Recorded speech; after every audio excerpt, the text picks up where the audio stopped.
State Street all over on the right shoulder, but now we have a report of a secondary crash behind that right near I-15, and things are definitely slow in that area. I just can't see the second crash if it is there. And then if you're northbound I-15, you still have delays from 90th South and Sandy into downtown Salt Lake City, and a crash on I-215 southbound right at the ramps to the 201 freeway, making things a little slow. From system install to fast fixes to deliver award-winning heating, cooling, plumbing, and electrical. Call Whipple Service Champions for the win today. Heather Kelly in the KSL Traffic Center. Looking for a high of 75 degrees today. We're at 48 degrees right now in the Salt Lake Valley. Tomorrow, 82, going to be a little bit warmer before the trend goes away and we have rain by the weekend. Again, 48 and sunny in Salt Lake. Inside Sources coming up next. KSL FM Midvale. KSL Salt Lake City. From the KSL Common Spirit Health Studios, this is KSL News Radio. Utah's news, traffic, and weather station. 9 o'clock at KSL News Radio. I'm Andy Farnsworth. KSL's top story this hour. School is back in session today after the shooting death of a student from Ben Lomond High School in Ogden. Ogden School District Superintendent Luke Rasmussen spoke about the death this morning. In the darkest hour that these students had probably ever lived through, a fight or flight response, a situation where they were involved in a shooting. The first place they came back to was school. They came back to their school for help and support. Police are still looking for the suspect. Captain Tim Scott says doorbell camera or other surveillance footage would be a big help. If you're talking to your children and they may have information or cell phone video, we'd be grateful to have that to move our investigation forward. Scott says the shooting happened at 5th and Gramercy Avenue. Then the student was taken to Ben Lomond High, where they were treated. Police are asking anyone in the area with information or footage to give them a call. Our top national story this hour from ABC News. Former FBI Director James Comey pleaded not guilty this morning on accusations he lied to Congress. Here's ABC News Chief Justice Correspondent Pierre Thomas. ABC News has learned that some of the reasons that prosecutors had reservations about the strength of the case is that a potential key witness has given investigators information that could prove problematic and likely undermine the case. Comey's asking for a jury trial when he returns. It's set for January. Your money at this moment, the Dow up 109 points to 46,712. Coming up, warm today, warmer tomorrow. KSL weather's next. KSL News Time 9:01.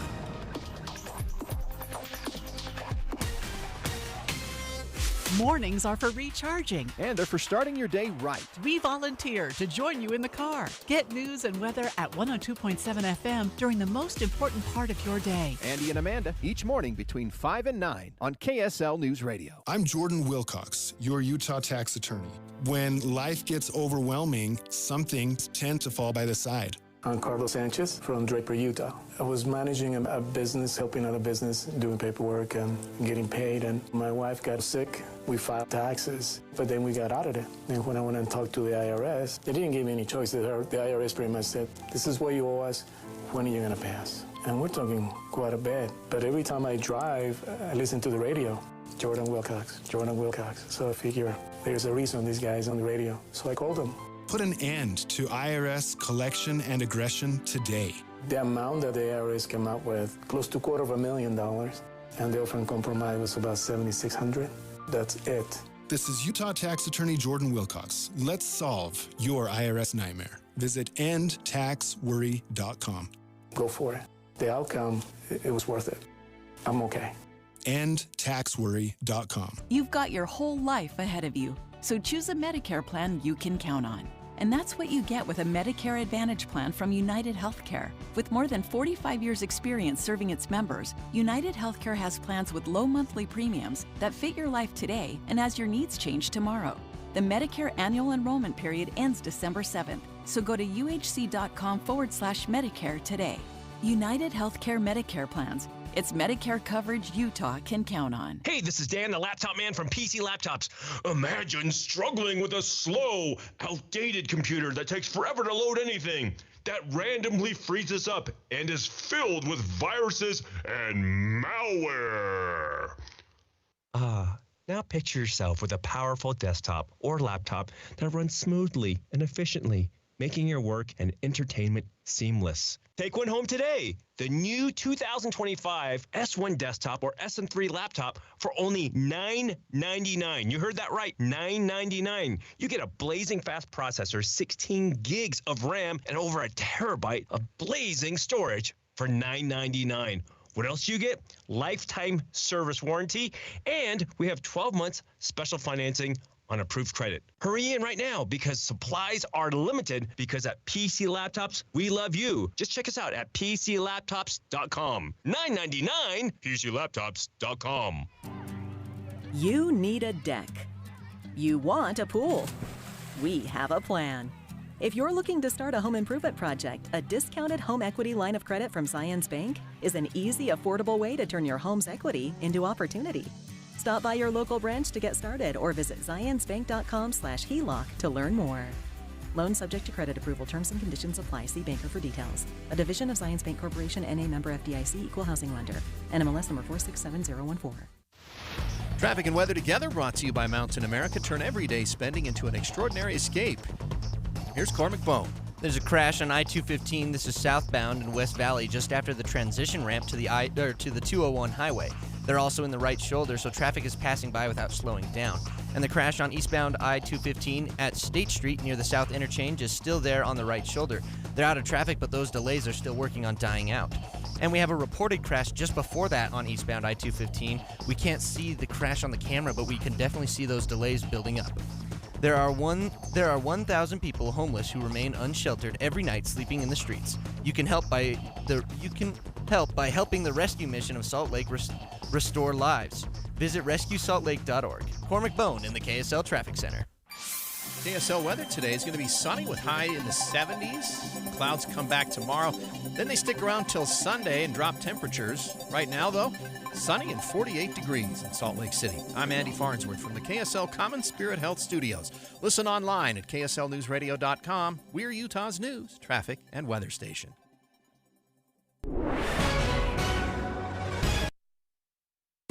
Inside Sources.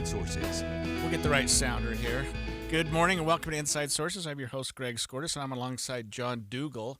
And John Frugal Dougal. Yeah, I'm so happy to be able to work with you today in this capacity. We've got a lot to cover. I want to introduce you. I mean, our listeners all know you. We'll talk more about that later, but we do have a guest with us for this first segment, so let's talk about that. But before we do, John, we are now in day 8 of the government shutdown, the federal government. Who's counting? Shutdown, right. You work for the state, so you're still working away. I've got family members who work for the feds. And we in the state of Utah do not shut down. We know how to set a budget. We know how to do those type of things. Actually, the state's been pretty good about bailing out the feds, I hear, a little bit. Like sometimes they're unfortunately, when it comes to national parks, doing things at the parks and keeping things open. But we do have with us Cami Mondo with the Deseret News. Cami, thanks for joining us this morning. Absolutely. Thank you. So can you just tell us, Cami, if there is anything going on today, the discussions, and I'm sure there are things going on behind the scenes, but we know that I think the House members are gone, but we don't necessarily need them for this vote. It's going to be the Senate. Do you think they're going to vote again anytime soon? They are scheduled to vote again later this afternoon on, again, those two continuing resolutions that we've seen fail 5 times now. So we have the Democratic spending resolution and the Republican one. They will bring those up again sometime this afternoon. They're both likely to fail once again, and we're kind of set back into this cycle that we've seen for now, 7 days now. This is like 1 week since the shutdown officially took place, and we're just kind of going through the same cycle every single day, but they will vote later again today. It's a lot like Groundhog Day. So do you want to speculate when you think the shutdown will end? I'd love to say I have a guess, but like you said, I literally was comparing it to Groundhog Day earlier this morning when I was talking to some people, where it kind of feels like you show up, they do the votes, they fail, and you go home, and that's kind of just what it's felt like. It seems like this is going to last at least to the end of this week. Next week is when we're starting to see some pressure really start to increase because, you have military members who are supposed to be paid next Wednesday, but those paychecks will not go out if the government is still shut down. So you're likely to start seeing a lot of pressure. For even TSA agents or Border Patrol agents, they also won't get their paychecks. And so I think next week you might see some wheels start to turn. Well, and that's one of the key things. Some workers are required to work and not get paid. they hope to get back pay. Others are not working and not getting paid. So, yeah, the pressure of the paycheck is going to start dictating when congressmen and women and senators start to feel the pain where their constituents and government workers start complaining. Mm-hmm. Yeah, Cammie. So who do we think? And what's the take right now on? Let's say this happens. Let's say we get to next week, and let's say that people like my son who are in the military are not going to get paid, but they're still working. Who's both sides seem to be thinking that the public is going to be blaming the other side. But as the shutdown started, I think a lot of Americans, at least the majority, well, not a majority even, but more Americans blamed the Republicans at the time. I don't know if that's shifting a little bit to where people are starting to look more and more at the Democrats as being able to solve this and get the government back on the road. Are we hearing a sense about that at all? Right. The polling has been very interesting on this issue because, as you said, they are very much split on who they blame, Republicans or Democrats, and both sides are really hammering home those messages of who they blame. It's not entirely clear, whether those tides will start to shift, especially next week when, these paychecks stop going out. Republicans this morning, at least on the House side, are seeming a little bit confident. They're saying that they're not going to bring the House back. They've been out since September 19th, and, there are talks of whether they could pass separate legislation to make sure that military members still get paid, but House Republicans are closing the door on that idea completely to say that Senate Democrats just need to reopen the government. So that's another pressure point that we're seeing, and that could help put the blame more on Democrats in that case, but, I guess we won't really see until all of that folds out. The old political adage is, if you're explaining, you're losing. So which message is resonating better with the public, do you think? That is exactly what people have been saying to me while I've been talking to them. And I think, it's kind of mixed. I think Democrats are mostly talking to Democratic voters, and so they're accepting that message. And vice versa, Republicans are talking to Republican voters who are always going to blame Republicans. And so for the, average person, I'm not really sure which message really takes home because, Republicans can easily point to Democrats as not voting to open the government, but Democrats can easily point to the fact that Republicans control Washington, and so a shutdown has to be their fault if they aren't willing to compromise. So I think that the message either way, both sides are going into overtime to explain. So that adage of if you're explaining, you're losing, I think we just have two losing sides at this point. So the president kind of dropped a bomb yesterday, a threat, if you will. Historically, workers that were furloughed got back pay. And he said, well, there's no guarantee you're going to get back pay this time. How's that message sinking with folks?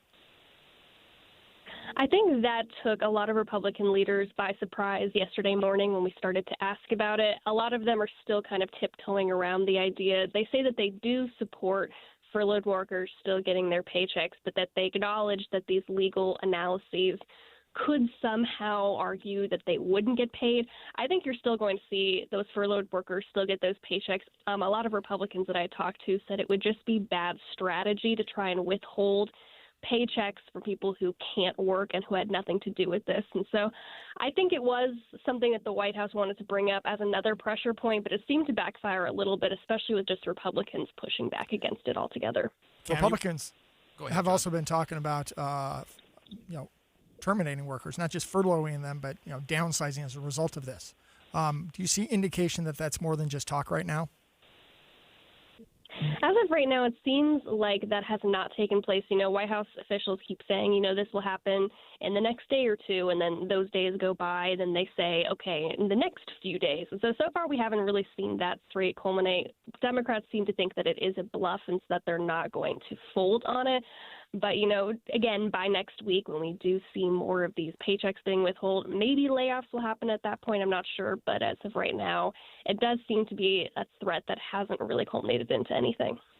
Cammie, when you mentioned they're voting again this afternoon, and I haven't necessarily kept score, but I think it's probably the fifth vote, maybe sixth. Sixth, I think. The numbers don't seem to be shifting too much. Do you think there's a logic or a reason why they're scheduling the votes? Is it to continue to sort of keep the pressure on, or is it a matter of procedure that you have to have a vote every once in a while?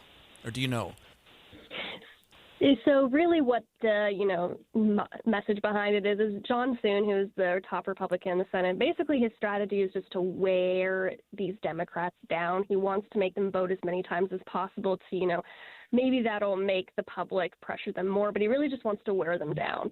That so far, as you said, that hasn't really changed much. We still have the 3 Democrats who have been voting in favor of the Republican CR, but one of them, Angus King from Maine, he's actually said he's starting to consider whether he's going to flip back to no, just because he hasn't seen enough moving behind the scenes. And so whether that's actually a good strategy or whether, we could start to see fewer Democrats voting for it, I guess we'll find out more later today if that threat is real.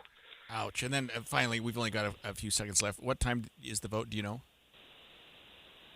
I think it is around noon this time. They do have other votes scheduled in there as well, and they do take a while. So we probably won't know until mid-afternoon whether those pass or fail. Very well. Thanks for joining us again, Cami. You've been so good and accessible while this has gone on. Cami Mondo is a reporter with the Deseret News, and we may bring her back if something changes during the course of this show, but that seems unlikely, John. Yeah. At the heart of the show shutdown is insurance, of course, and we're going to talk to a doctor, Mary Tipton, who is going to dive a little bit deeper into this issue after the break. The KSL News Radio app will update you on breaking stories. Red Cross brought relief supplies. And you'll get exclusive audio streams from local events, breaking news, and sports. Cougars feel like they can overcome anything. All of your favorite KSL hosts are there too, so you can listen anytime. Plus traffic and weather. Download it today. The app for KSL News Radio. Jump on your brooms and fly to Logan for fantastic fall festivities. It's finally cooling off and we're so glad. Grab your flannel and celebrate harvest season in style, especially October 10th and 11th. Step back in time at the American West Heritage Center for their annual Fall Harvest Festival. See grain threshing with antique machinery, take a pony ride or train ride, and see cider pressing and corn shelling. Or check out the Rock and Gem Show with minerals and rocks and fossils. Oh my! Catch a live performance of the hilarious Broadway hit The Addams Family. Watch it inside the 1923 Ellen Eccles Theater, which really is haunted. Dive into a month full of hocus pocus and hair-raising hauntings on the historic downtown Logan Ghost Tour or at the Haunted River Trail. Traipse through 2 giant corn mazes, visit the North Logan Pumpkin Walk, or check out live theater and music performances and USU football games. Fall in love with fall in Logan. ExploreLogan.com/fall. ExploreLogan.com/fall.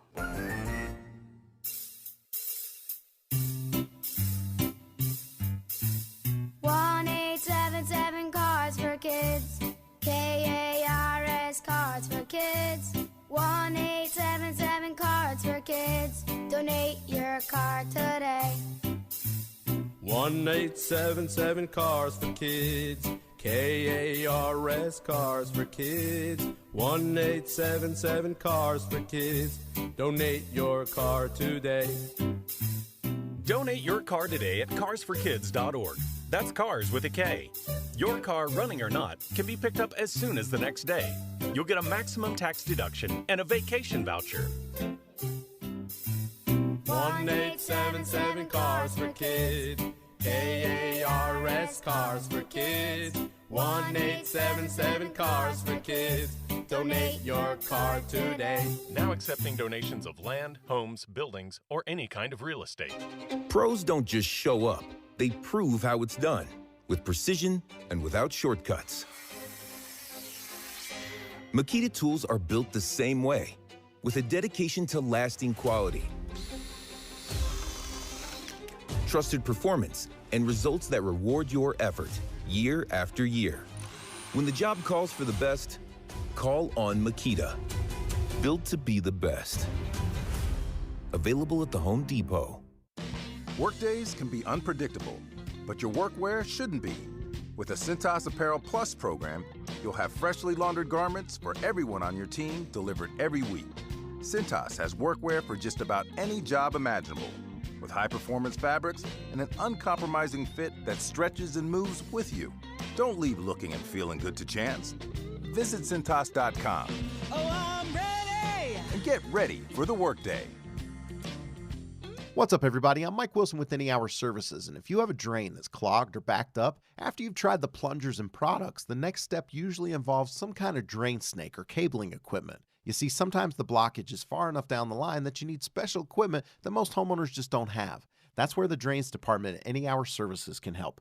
A drain snake can clear most blockages and get the water flowing again, and clearing blocked drains is what our Drains Department does day in and day out. So if you're a homeowner with a drain line that's clogged or backed up and you'd like one of our drain technicians to come and snake the line for you, it's only $29. Yep, you heard that right. Any Hour Services will snake any drain line with normal access for only $29. Sinks, showers, tubs, toilets, floor drains, laundry drains, even that sewer main line that connects to the city. We'll snake any line for just $29. For help with your drain issues, call Any Hour Services at 801-443-7700. You can Google Any Hour Services. You can even schedule online at anyhourservices.com.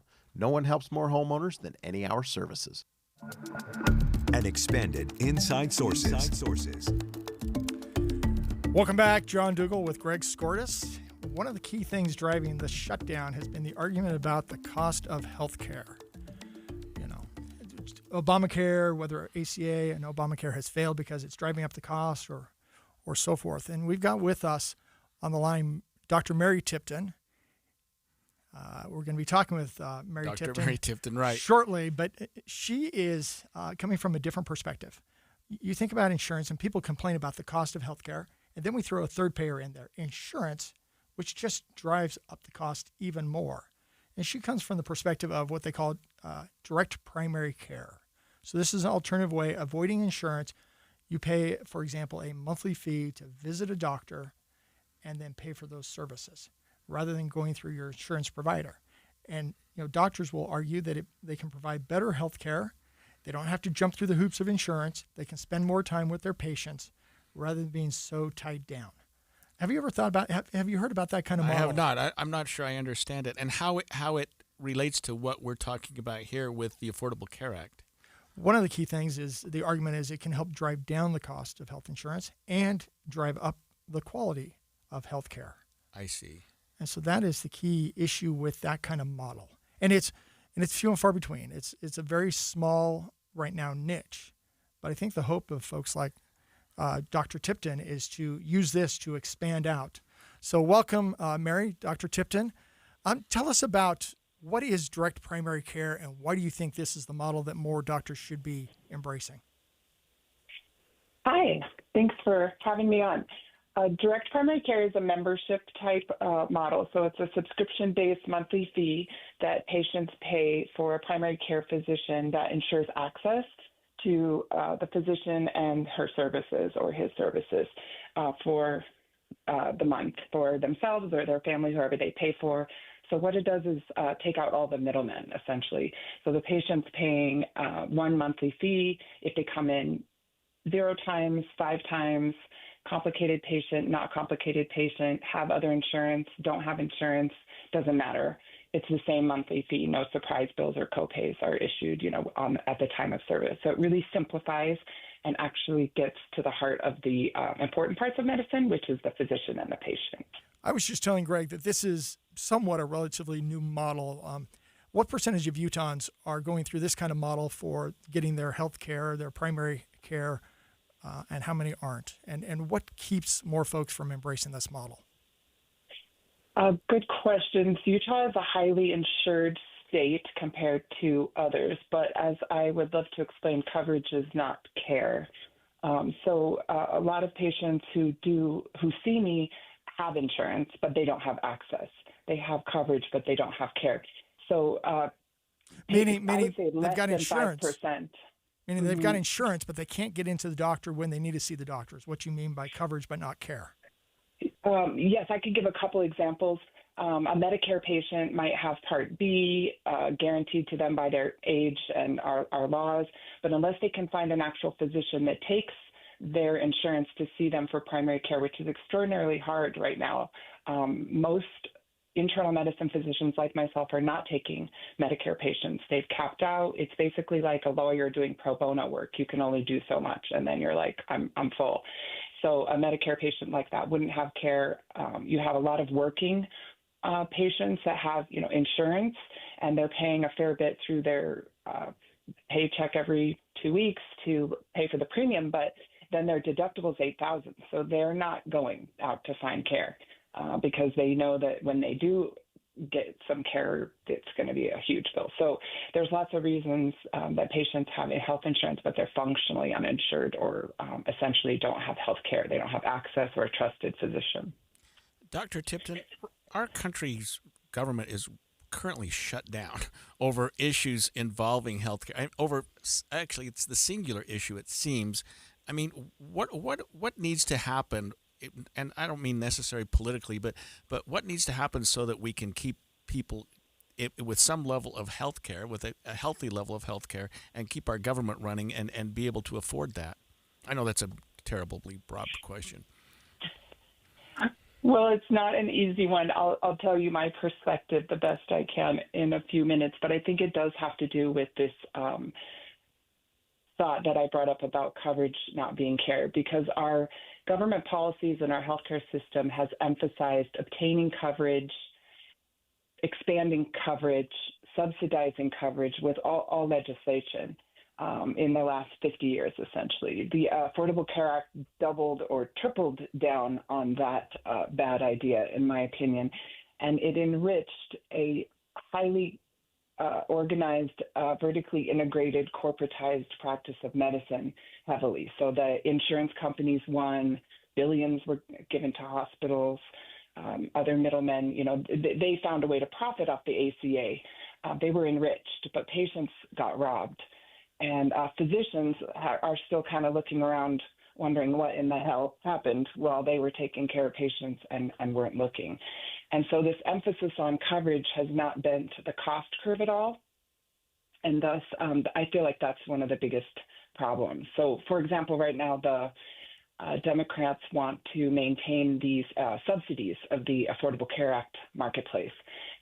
They were put in as a supposedly temporary measure to pass a budget, right, with an expiration date that's 2025. And so they could balance the budget how they pretend to do, I guess. Anyway, and they want those to go on. And Republicans are saying, at some point we have to stop subsidizing, like let's let these subsidies on the marketplace expire.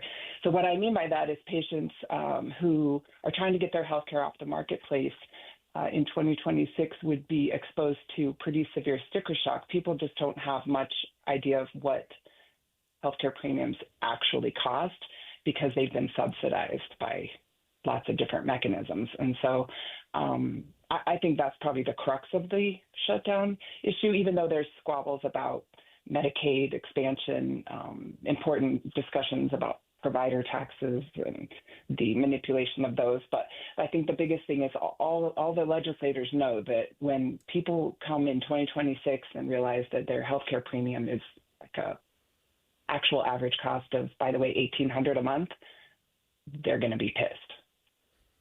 Yeah, that's the key thing. When folks understand that their quote unquote insurance costs $20,000 a year, they do not understand that. I think they'd spend the money better if they had direct control over it. So if you were out there to pitch to your fellow doctors and patients across Utah, pitch a little bit more why this is the model of the future, why you believe more should be going down this path rather than the traditional path of the last many decades. Absolutely. So physicians are extremely unhappy in the current situation as well. I don't think many people realize that. Patients are paying more every year. They're getting less. They're rushed through their visits. They're only allowed to bring up a single problem. There's no emphasis or reward for the physician to delve deeper into problems, to take more complex patients in the insurance model. So the insurance model incentivizes high volume, low acuity, physician replacements, and basically conveyor belt medicine. And nobody likes that.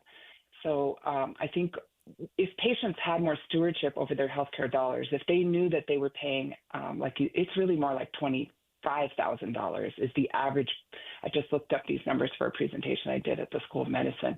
So the average family is paying $25,700 a year in premiums for the privilege to then pay 20% of extraordinarily high-priced insurance-based contract fees, plus an average of a $3,000 to $5,000 deductible.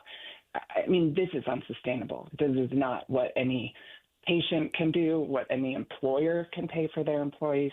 And so we need to make a different choice that focuses on the care of and the relationship between the physician and patient.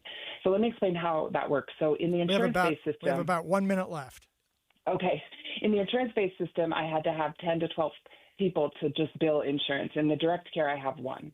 So the overhead is lower, the panel is smaller, I see patients for 30 to 60 minutes, they have access to me via text. There's just no barriers. When you take out all these middlemen that are enriched by the current system, you actually have care, and that's what physicians want to provide, and that's what patients really want. So I think it's just going to be a no-brainer if people wake up and realize how expensive and inefficient and burdensome our current insurance system is, and that they can afford care like direct primary care, which, by the way, is only about $100 a month. $100 a month to get this seems like a dream.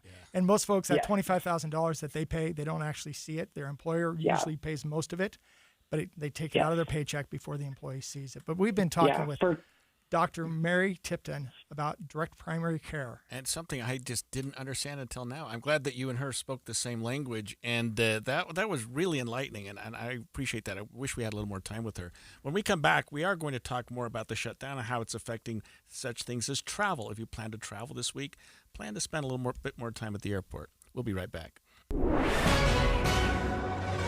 KSL News Time at 9:30. I'm Andy Farnsworth. KSL's top local story this hour, or national story, excuse me. Members of the Texas National Guard have arrived in Chicago. Mayor Brandon Johnson says the Trump administration has not told him how or where the troops will be used.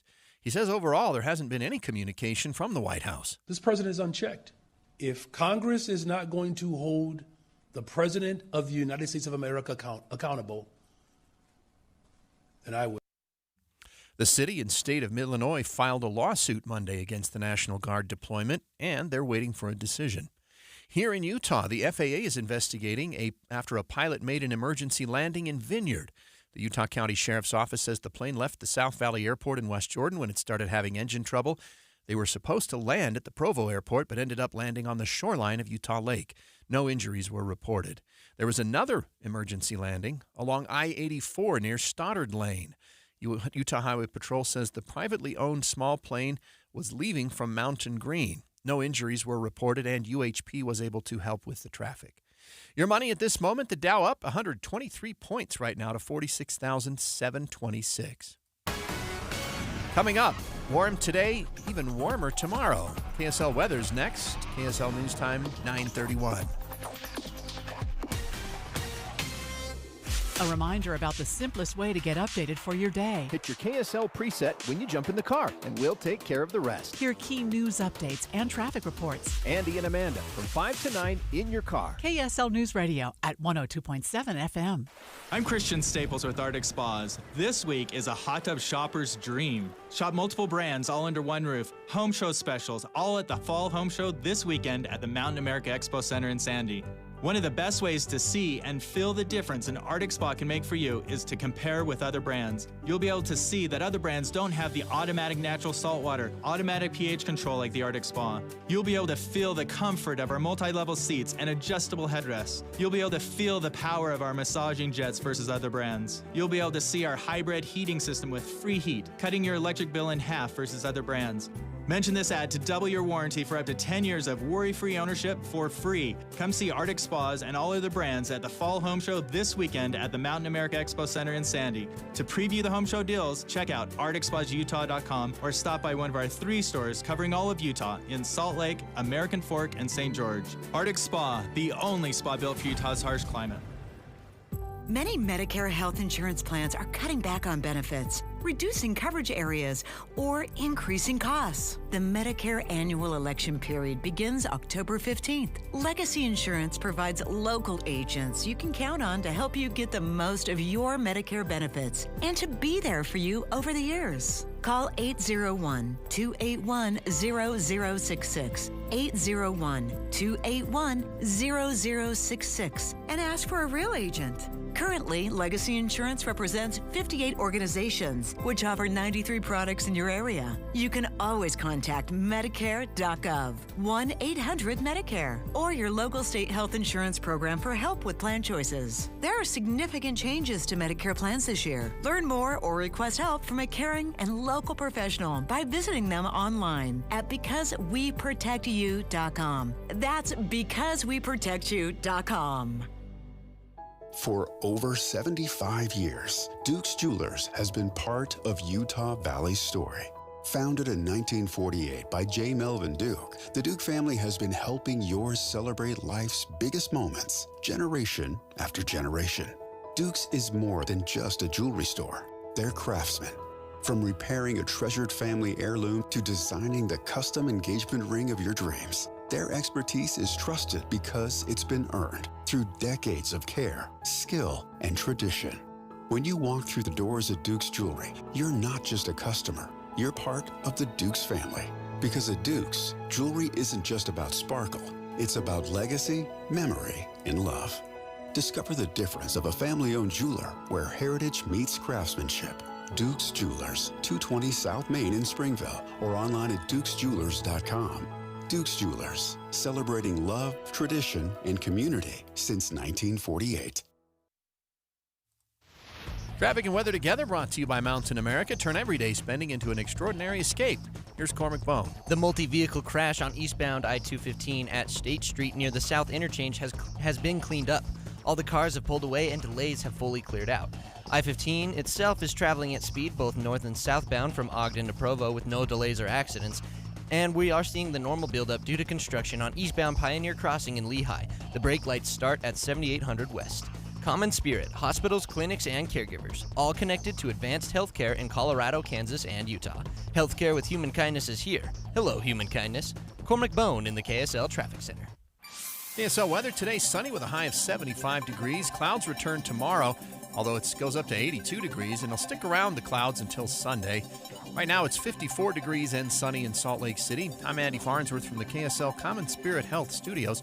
Listen online at KSLNewsRadio.com or on the app for KSL News Radio, sponsored by At Your Service Pros. We're Utah's news, traffic, and weather station. And expanded Inside Sources. Inside Sources. Welcome back to Inside Sources. At the outset of the program, I indicated that I'm alongside John Dougal today, and I didn't get a chance to introduce you at all. I assume most of jumped our right guests into the show because we had guests for the first two segments. But before we break away to travel, I'm not a guest. Which, by the way, yeah, guest host. You're co-host. You're the man today. But I'm traveling Friday, so I do want to talk about that. But I just wanted to make sure our listeners know who you are, and I've known you for several years. I consider you a good friend. You and I worked closely with Derek Brown's sort of transition team, yeah. and I got to know you then. And we've seen each other on the campaign trail on the years campaign past. trail, right? You were always on the winning side, and I was on the other side. You served in the legislature for what, 5 terms? 5 terms, a decade, 10 years. 10 years in the legislature. And then so when you hear about things like Huntsman tax reform, I was a House sponsor of that, one of the godfathers of transparency in Utah. When I left, I was the number 2 guy in the House in charge of the whole state budget. Okay, and then you served as state auditor for 3 terms. Yep. Which is 12 years. Yeah, so you've won 5 plus 3, 8 elections. Yes. I've lost 3.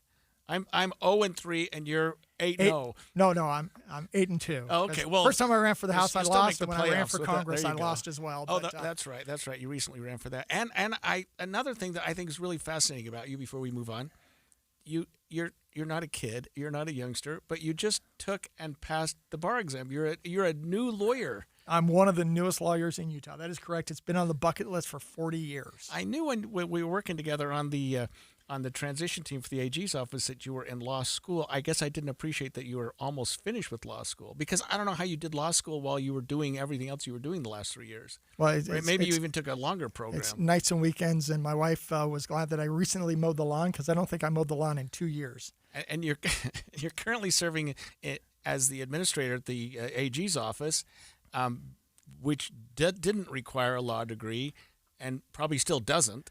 Maybe your position there doesn't require a law degree, but Derek loves the fact that I just graduated, and he wonders what we have turned loose on the state of Utah. I'm thinking the same thing. You could be dangerous with a law degree. Why did you decide to do that anyway? Well, part of the dynamic is, I grew up. My grandfather was actually in the last group in Utah to pass the bar exam before they required a bachelor's degree. This is how far back it goes. Oh, wow. And for some of those that remember 2002 Olympics, that grandfather was the one that carried the Olympic torch on his 100th birthday down by Snow College in Ephraim. Seriously. And so, but then he went back years later when he was about 80.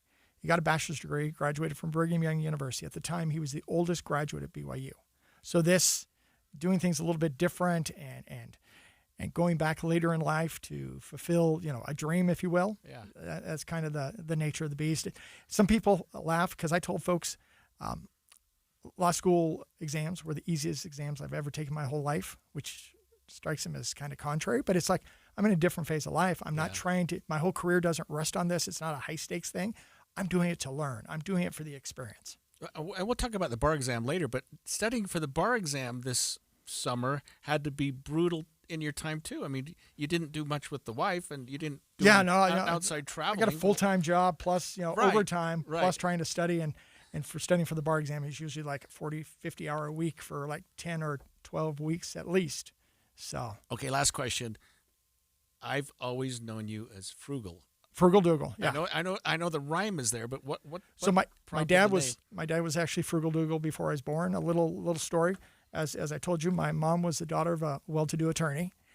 My dad was the son of a poor truck mechanic. So my maternal grandmother did not really appreciate their dating relationship.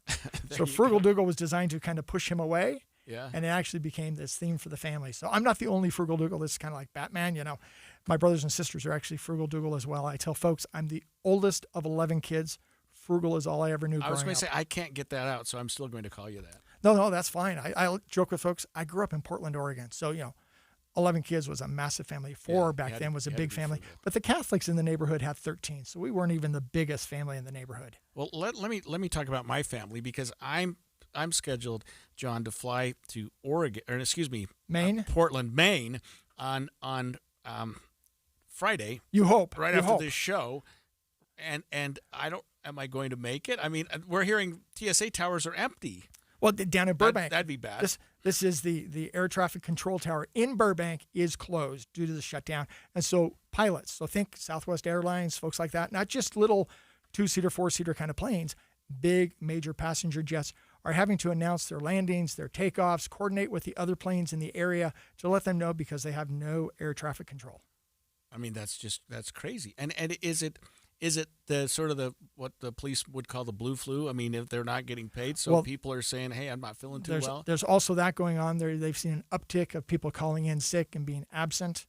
Yeah. And you got to put food on the table. So it's I tell folks slavery is illegal in America, and yet we have these folks that we're expecting them to work, but potentially not get paid. That's not right. Well, this has become a national problem. I mean, TSA agents, airport staff, that type of thing. I mean, they're federal I'm employees. finding TSA agents go away.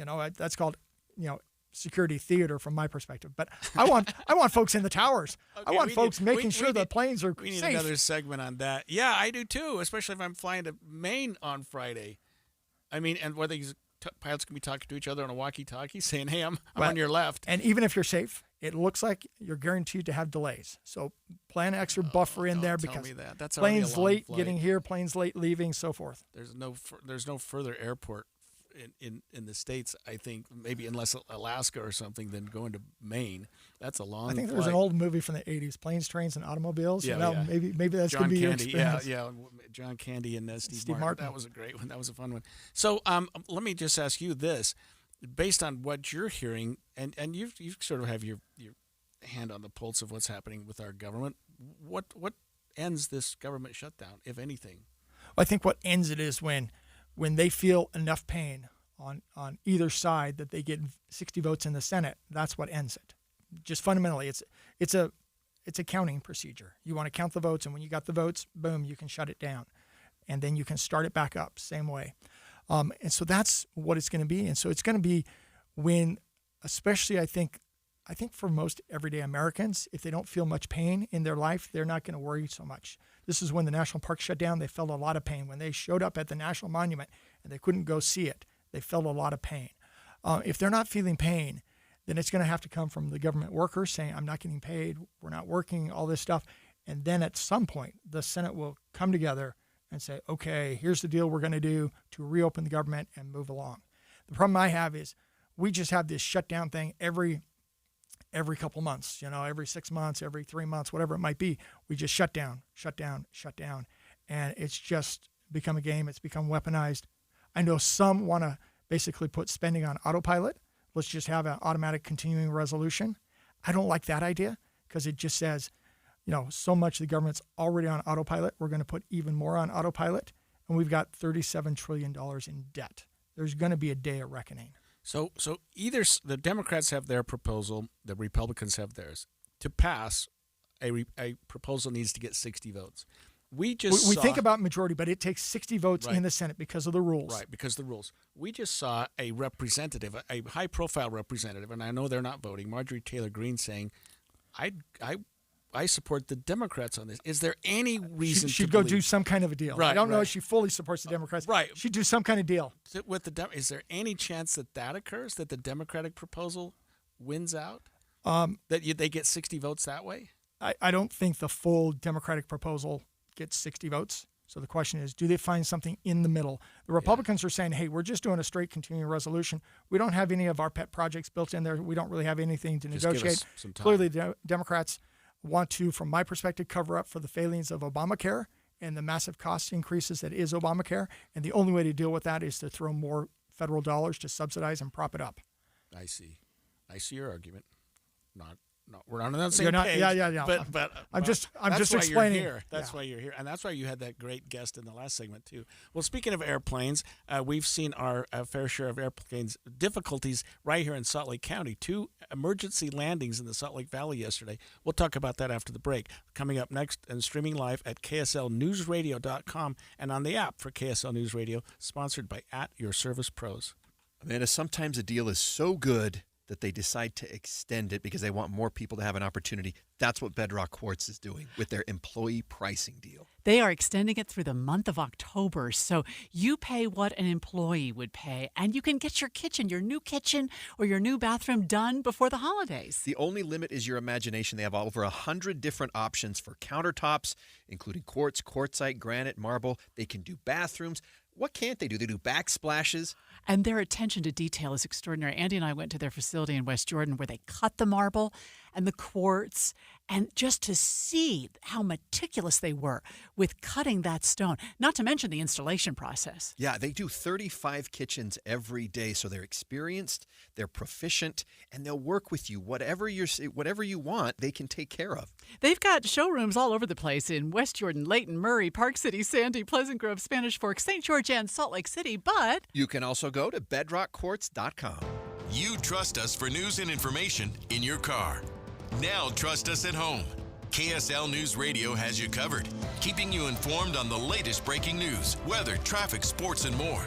Listen on your Amazon Echo or Google Home device. Just say, Alexa, open KSL News Radio. Or listen on the KSL News Radio Listen app. Text the word app to 57500. KSL News Radio. We have you covered. Provo Airport connects you to the world with a travel experience that's convenient, stress-free, and close to home. Whether you're a family heading to sunny beaches or a solo traveler chasing viral mountain views, or a couple embarking on an overseas adventure, when you fly Provo, your journey starts with ease. From the moment you arrive at Provo Airport, convenience is built in. Skip the long drives, park steps from the terminal, and move quickly through check-in and security with short lines, a relaxed atmosphere, and welcoming staff. Provo Airport makes air travel simple and enjoyable.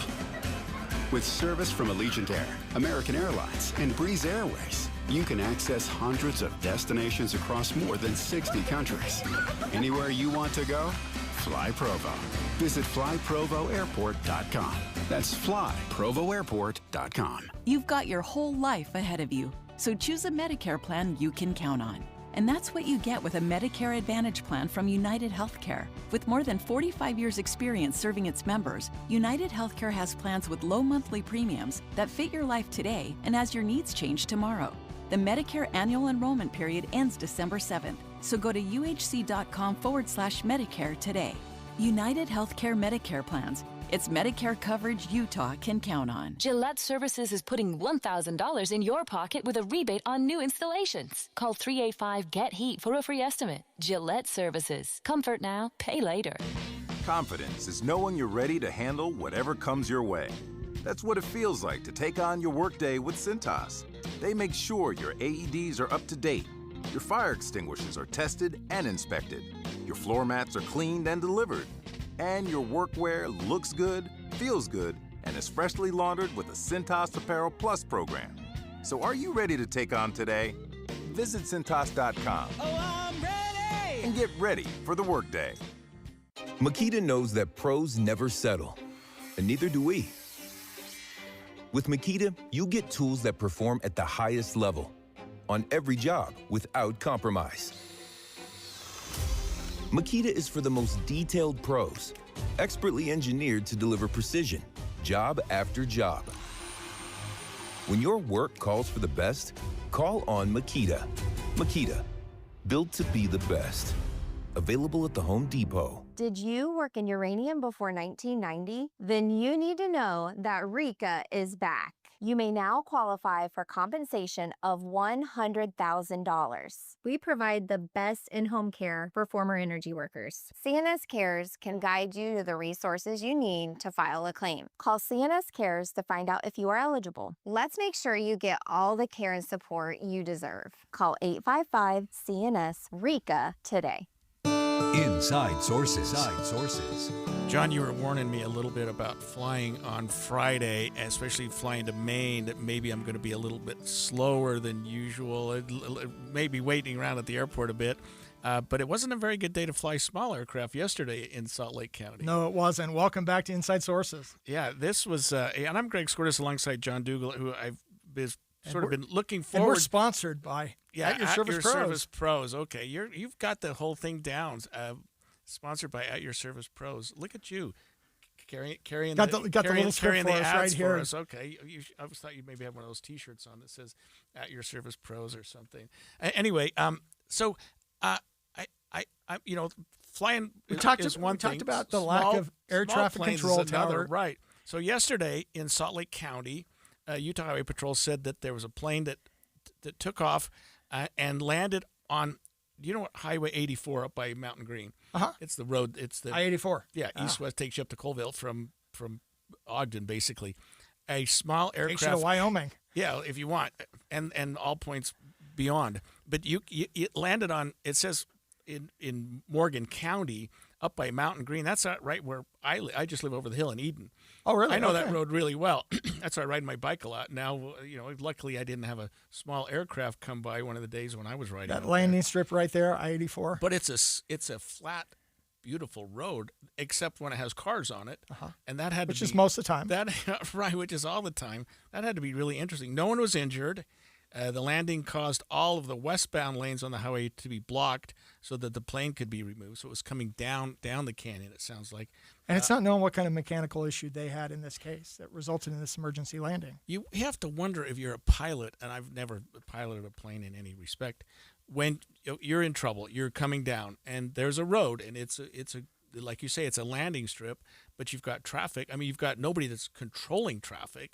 You know what I mean? No, but when people start seeing a plane coming down, they're going to start backing up. They sort of control themselves. But anyway, that one miraculously ended up well. The plane obviously stopped on the road. It held up traffic for some time, so they could clear it. Then, in around 6:30 p.m. yesterday, another single engine. This is down more in my neighborhood. Right, had to make an emergency landing on the shore of Utah Lake.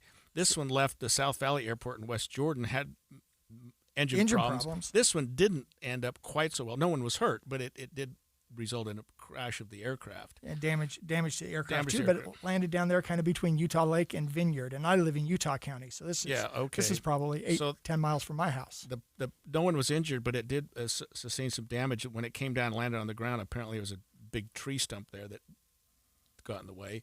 Luckily, it wasn't a tree, or it would have been a little different. But that had to be frightening. That had to be really gut wrenching. And got to hand it to the pilot that he or she landed something like that, because that was even Highway 84. I mean, these pilots are just amazing. And I know some are going to say, well, this somehow has to do with the government shutdown. No, these unfortunately are probably mechanical errors or issues that they've had, some damage with the plane, and so we're grateful that they're safe and they were able to land and minimal disruption. Right. There was some communication with the air traffic controllers, but it seems to me, like you just said, John, that was not a problem, that they were able to communicate, that there was some level of communication that went down. I've never had a bad experience on an airplane, knock on wood, except turbulence, but we all have that. But I've never been nervous or frightened or anything on an airplane. And I've even been on some small ones before. You weren't flying? No, I was just sitting in the passenger seat, enjoying myself and trying to be careful. My first time in a small plane was right shortly after Mount St. Helens erupted decades ago, and I got to fly around the damage there of the mountain and all the debris that was there. It was a very fascinating flight. Do you mind if I digress for a minute, because I've been haunted since our second? Yes, segment. horribly. I mind because I need to take a break from this for a minute, because I still need to understand what you and Dr. Tipton were talking about. Sure. I really do, because to me, I'll just tell you this. I have thought that Obamacare, it was one of the best things we ever did. And you know what I mean? We're going to have to talk a lot more. That's what I'm talking about. But then I hear you guys talking, highly educated, highly respected people who are telling me that's a little bit different.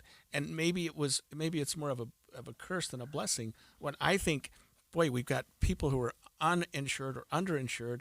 Millions of Americans are able to jump into that. I know people that have had to jump on in affordable care, and it's made a huge difference in their lives that they can have any level of insurance. So one of the key strengths of politicians is creating paperwork. And so think about if you're a doctor and all the massive paperwork that you now have to jump through, whether it's for government programs or other health insurance programs that are kind of driven by the government. You got a ton of paperwork. And so you're spending more time filling out paperwork than it seems like you're actually visiting with your patient, understanding your patient. And that's where Dr. Tipton's coming from, is there's a different model, which is move away from insurance for the direct primary care and go to this subscription-based model where you pay a monthly fee.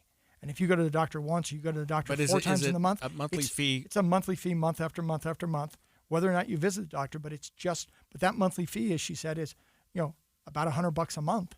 It tends to be cheaper than what you're actually paying for your insurance. But now this doctor has a lower overhead, doesn't have to jump through all the hoops and paperwork that comes with insurance or government programs, and can focus instead on what does it take to care for this patient.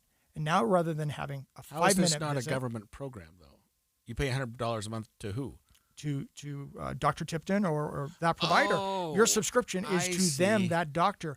That doctor, see. you now have, if you will, as many visits as you need, phone calls. I mean, we used to have the issue with insurance, which is I call my doctor. Well, my doctor can't bill for it, so therefore doesn't want to take the email, doesn't want to take the call, only wants to have the visit. So I now got to sit in the waiting room. I've got to spend there because they're always running late. I've now got to sit around for 15, 20 minutes, a half hour waiting for them to then go in, for the doctor to come in really quick, check, and I'm on my way. And they have to focus on singular procedures so they can document it rather than a more holistic view. So you can choose a doctor or a group of doctors and say, I want to be part of your program. And I want to pay a monthly subscription of $100 a month. Or whatever. Think of it like Netflix, other things. She described hers as about $100 a month. Wow. And then it includes visits. It includes certain tests, strep throat, whatever those type of tests. You think doctors would be on board with this? Well, some doctors are clearly moving in this model because they're saying, I am not able to serve my patients well. Because I have too much paperwork. Because I got so much paperwork, I can't focus on them, and I want to go to this other model. But the challenge is our traditional employer-based health insurance program that I call prepaid medical doesn't really recognize this kind of model. And so folks that are branching out, their insurers or their employers paying for insurance, but they choose to do this alternative approach because they think it better meets their needs. So can doctors do that now? If a doctor said, I want to set this, what do you call it? Direct primary care. Okay. But some will describe it as a subscription model healthcare. And the government's not even involved in it. in terms of subsidies or anything like that. In terms and of insurance companies aren't involved in it. Nope. If you do something with insurance, that's between you and the insurer. The doctor and the insurer don't get involved. And so some folks have reported that they've gone from 6 or 8 back office people that have to deal with all the paperwork to like 2 part-time receptionists. Right. And you pay monthly, so you don't have to worry about. Productive as a doctor. Absolutely. And that's the beauty of this kind of model. And I would love to see more experimentation to see if who this really addresses. Okay, that's what I needed, was an explanation of it. You guys got into the weeds, and I'm like, so quickly. What does this mean? Well, and this is something different works for emergency care. We're not talking emergency care. We're just talking direct primary care. You broke your arm, you got sore throat, you've got a migraine, whatever it might be, and you're going to that primary care doc.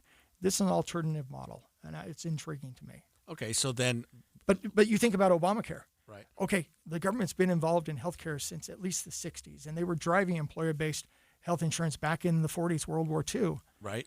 That's just driven up costs more and more and more. And I would say for a lot of Americans, it's not working. And the only way to, quote unquote, fix the cost is to have the government start subsidizing more and more of it.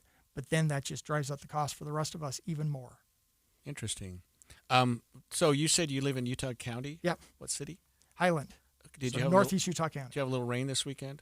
We did have a little bit of rain. Not quite the rain and flooding that other parts had, but we did have quite a bit of rain. I told our guests yesterday, our listeners yesterday, that my wife and I decided it was a good day to go pick up furniture in our open trailer. It was a disaster. Wow. Yeah, I told my wife, sorry, I can't mow the lawn today because it was too wet. We'll talk about the fallout from the rainfall when we come back after this.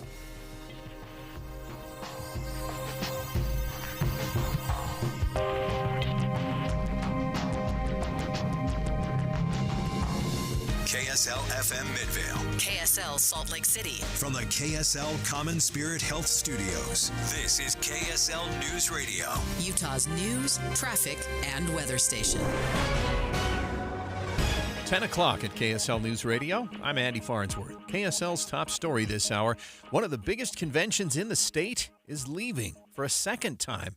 KSL News Radio's Brianna Willis reports on the outdoor retailer's decision to leave. Outdoor Retailer says they're leaving for Minnesota next year after last month's announcement that part of the Salt Palace will be demolished for renovations in 2027.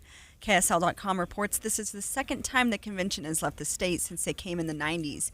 In 2018, they moved to Colorado after Utah legislators announced wishes to shrink Bears Ears National Monument, then returned in 2023, but only attracted a fraction of previous retailers. City officials say they're disappointed by the move, but are confident their work on the Salt Palace Convention Center will attract more opportunities in the future. Our top national story this hour from ABC News. This morning, former FBI Director James Comey pleaded not guilty to charges that he lied to Congress. The brief hearing had the former FBI director entering a not guilty plea through his defense attorney. Patrick Fitzgerald told the judge Comey's team would be filing several motions, challenging the case as a selective and vindictive prosecution, challenging Lindsay Halligan's appointment as the acting U.S. attorney, and a motion alleging that she abused the grand jury process. The judge has scheduled the case for trial in January. Comey was released on a recognizance bond. ABC's Stephen Portnoy reporting. Your money at this moment, the Dow in the positive 0.3%, almost 0.4%, up 173 points to 46,776. Coming up, we're looking at a near-perfect day today.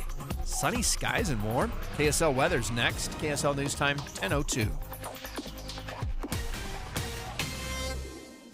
The sources where we get our news matters. When you listen to Utah's Morning News, we want you to feel the stories are important to you and trustworthy. This is Amanda Dixon. And I'm Andy Farnsworth. Join us weekday mornings on KSL News Radio. What's up, everybody? I'm Mike Wilson with Any Hour Services, and there's a good chance you've heard me talking about our free furnace sale. The one where you buy a new air conditioner and we give you a new furnace for just the cost to install it, about $400. Well, we still have a few more spots on our schedule we need to fill, so I'm extending the sale, but I'm not quite sure for how much longer. Definitely no later than the end of October. And once I think our schedule's full enough, I gotta pull these ads. So don't wait too long to call and schedule your free estimate. The main reason we do this sale is to give you an incentive to help us keep our guys busy when the weather's mild. And thanks to your help, we're able to keep our guys and keep growing. So if your furnace and air conditioner are ready to be replaced, you owe it to yourself to at least schedule a free estimate and get all the details about our free furnace sale. Just to recap, when you have Any Hour Services install a new air conditioner, we'll give you a new furnace for just the cost to install it. About $400. The furnace is free, you just pay the labor. If you think you might be interested, call Any Hour Services at 801-443-7400. You can Google Any Hour Services. You can even schedule online at anyhourservices.com.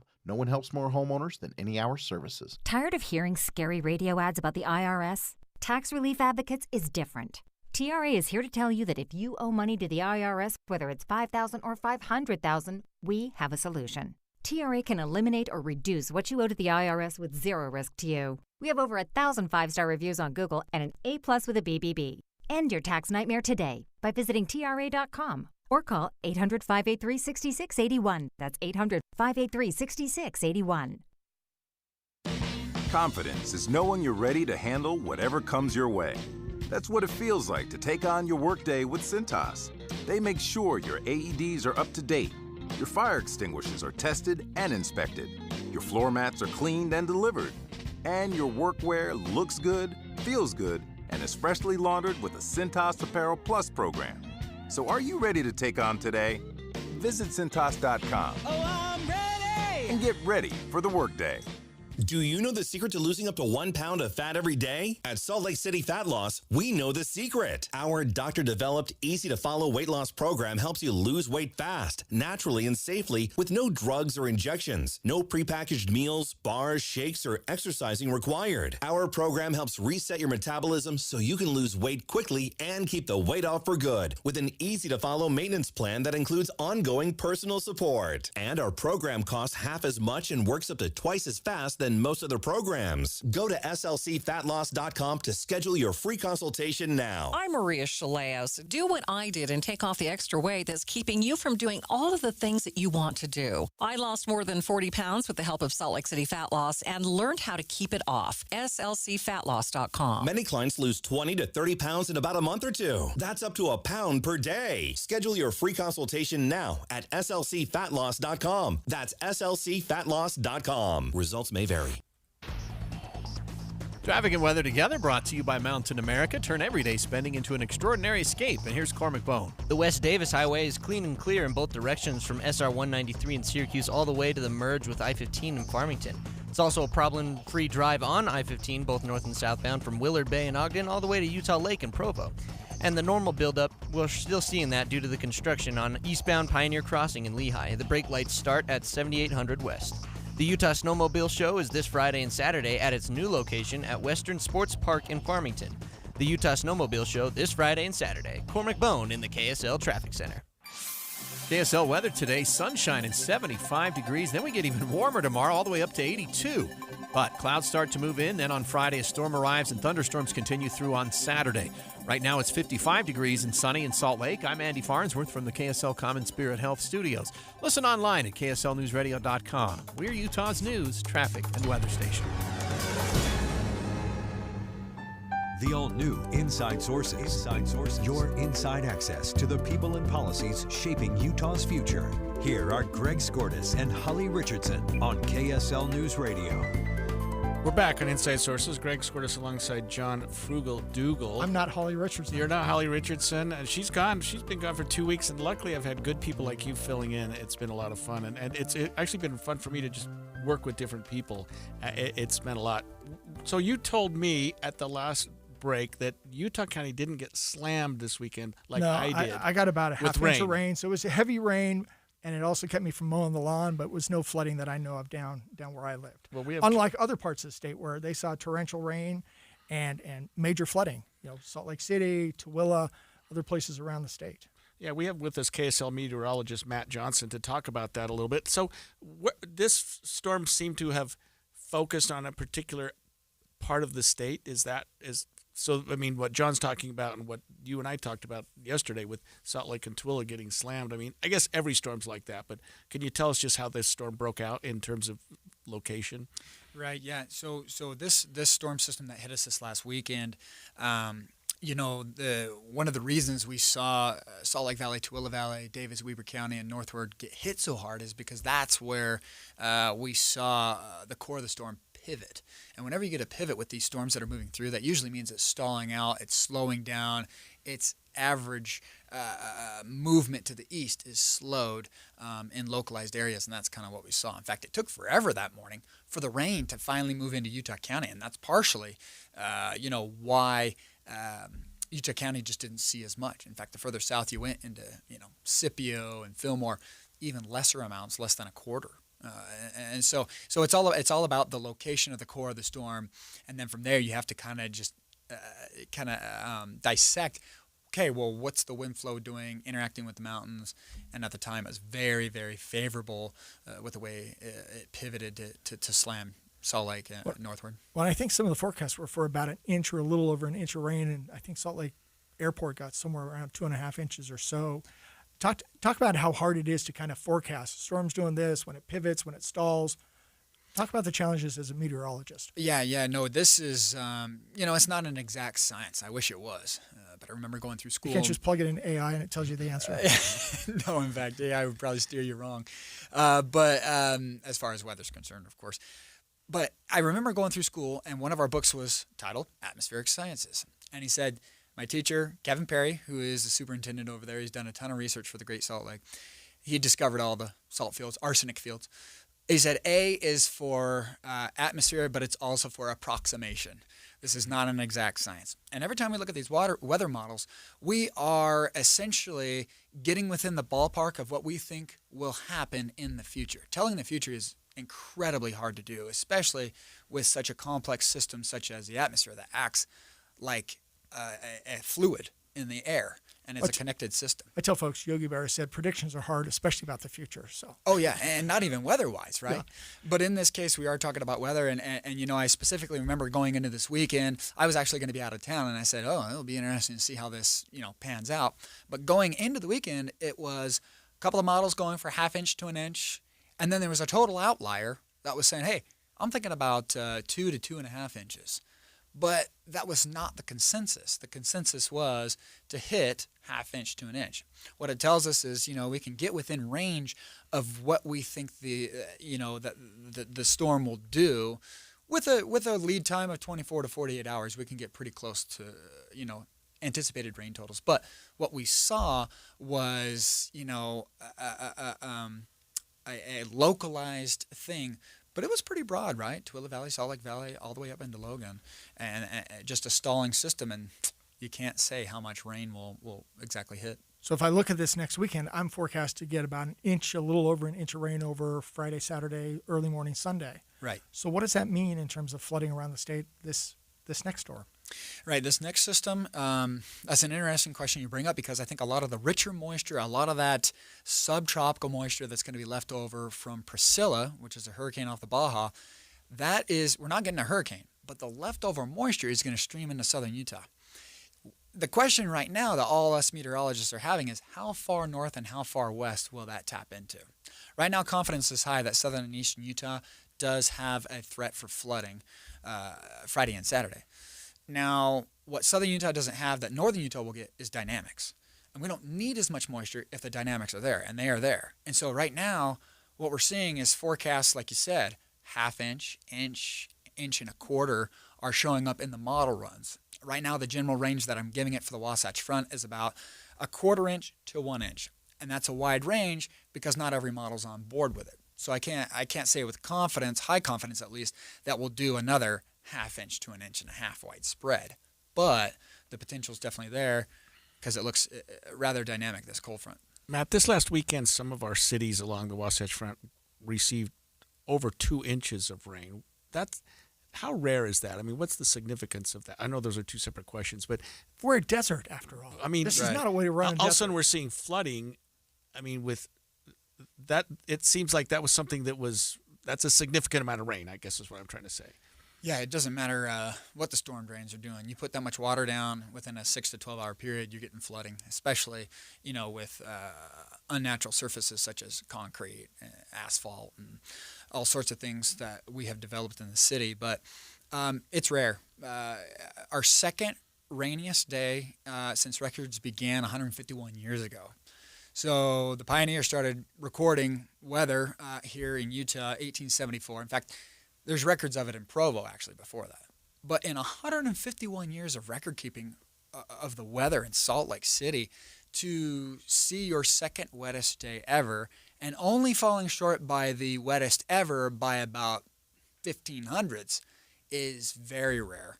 And it's that was not a 2-day total. That was a 1-day total, with most of it falling within a 12-hour period. And so it was definitely an event for the record books that we won't forget. Yeah, it was a slam. Well, thank you, Matt. That was Matt Johnson, KSL meteorologist, who's always good about jumping in the studio with us and talking about the weather. Well, and I used to live down in Puerto Rico, and so this isn't rain in the sense that we had here, but hurricanes hitting the island. And I was there one year when a hurricane hit, and it was just, the streets were just flooded, and you were walking through, and it was at least up to your knees, if not deeper. And then I went back after Hurricane Maria and the hurricane right before that hit 10 days before to do some humanitarian work. Flooding is just horrific. And I was down in central Utah. We've got a little place in Torrey near Capitol Reef the week or 2 weeks ago, and we got hit pretty hard. And it's like Matt was talking about, when you're in the desert, it's a little different than if you're in the Pacific Northwest and you get hit with an inch of rain. It's kind of like that's a normal Thursday. That's lunch. But here, all of a sudden we're just getting all these floods. So yeah. And unfortunately, the damage that people have, the precious items that have been lost in their homes, the homes that have been damaged, and the cost of repair. Yeah. All right. Well, we'll see how it shakes out this weekend, and hopefully you get a little rain and I can dry out my new furniture. When we come back after the break, as you know, John, Monday a special session was called by Governor Cox to deal with some issues along Utah politics, including redistricting. We're going to talk about this rare, fast-moving day in government after the break, and that's coming up next, streaming live at KSLNewsRadio.com and on the app for KSL News Radio, sponsored by At Your Service Pros. These Cougars are rolling. Parker Kingston has the first down and more. Rocking and rolling. He's going to go 20, 10, touchdown! The nationally ranked BYU Cougars put their undefeated record on the line Saturday against Arizona. It's a 2-touchdown quarter. Listen to Cougar Tracks all this week from 6:30 to 7. And catch every play on Saturday on Utah's legacy home of the Cougars. It's game time, yeah. We on the way. KSL News Radio. Everybody knows that exterior remodeling salespeople are all about the high-pressure sell. Am I right? Windows, siding, gutters, those suckers are going to twist your arm and get you to buy, or they won't leave your house at night. Tim Jr. here from RGS Exteriors, and I want you to know we don't have high-pressure sells. In fact, we don't even have salespeople. Nope, we have estimators. That's a huge difference. Estimators are trained to look at the entire scope of the project, to see and know if there are any problems, like rotten wood, wood-borne insects, or construction issues specific to your house or your neighbors. Salespeople are more concerned about playing those silly price games. Buy one, get one free, sign today and get 40% off, as if they didn't just jack the price up to give you a fake discount. RGS Exteriors estimators are going to give you a great quote. No games, no tricks, no nonsense. Call RGS Exteriors to quote your exterior project. Our number is 801-280-3110, or visit us at rgsutah.com. That's rgsutah.com.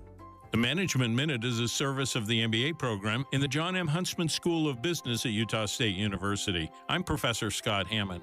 I recently spoke with a woman who had missed an important meeting because her flight had been canceled. She was convinced that she was going to get fired, and she said she'd been fired for less. After a long conversation, I could see this woman, like many employees of both genders, was bringing the work abuses of her past jobs to her present position. Flashbacks and reactivity are clear indications of post-traumatic stress disorder, and it is perhaps not surprising that 1 in 5 American workers have some level of PTSD. They might have been bullied at work, or, like first responders, they might have work that is full of stress.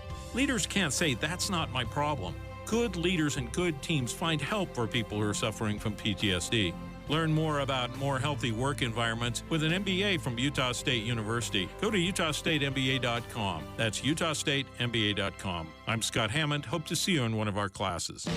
Confidence is knowing you're ready to handle whatever comes your way. That's what it feels like to take on your workday with Cintas. They make sure your AEDs are up to date, your fire extinguishers are tested and inspected, your floor mats are cleaned and delivered, and your workwear looks good, feels good, and is freshly laundered with the Cintas Apparel Plus program. So are you ready to take on today? Visit Cintas.com. Oh, I'm and get ready for the workday. Keeping your engines healthy means protecting them in season and out. Experts trust Stable to do that, and third-party testing confirms it. Stable is the industry leader in preventing fuel-related issues, no matter if you use it in your car, boat, or outdoor power equipment. In season or out, at every fill-up or when you store, start with Stable. Emergency medical unit, respond to 102 Maple Avenue, possible stroke victim. When stroke occurs, you have 60 minutes to win or lose the race of your life. There are new treatments, but you must get to a hospital fast. If you suddenly feel weakness on one side, have trouble speaking, walking, or seeing, it could be a stroke. Call 911. Get to a hospital.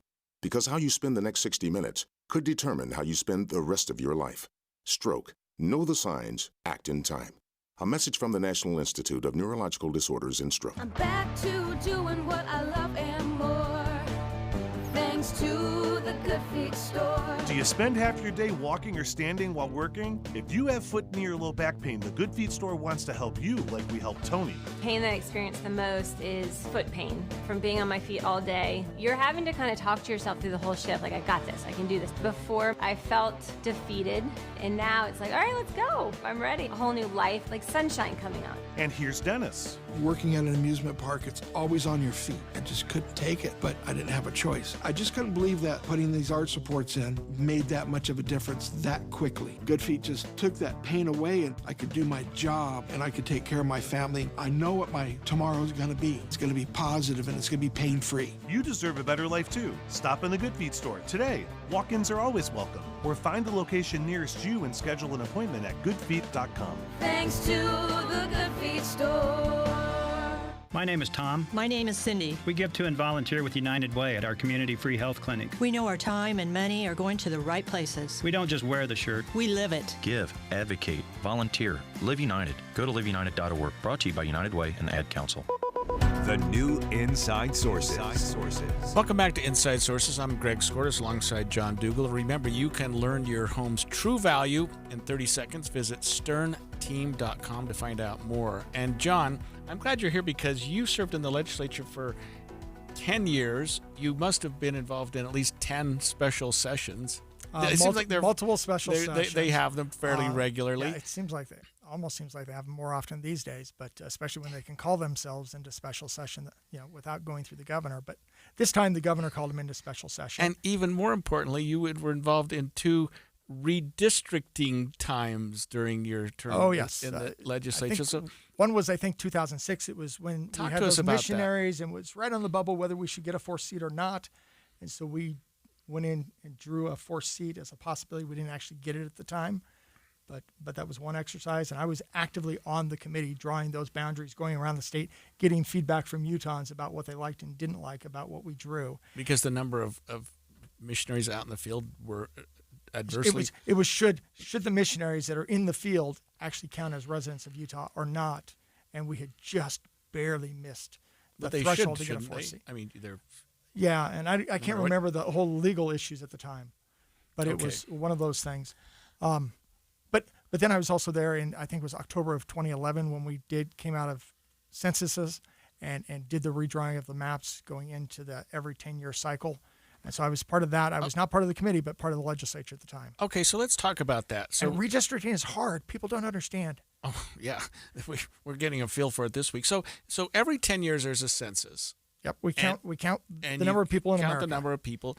But importantly, in terms of districting, you count people, the number of people in Salt Lake and the people in Provo and the people in Spanish Fork. And you can start looking at how the demographics and how people are divided up within the state. Because when you have 4 districts, which we have now, I remember we had 2. 4 congressional districts. 4 congressional, and we went to 3. And you're doing congressional, and you're doing state house, state senate. Oh, right. And you're doing state school board at the same time. You're doing all those at the same time. But this was just congressional because those got challenged. Okay, so when you were there, whether you were on the committee or not, what were you?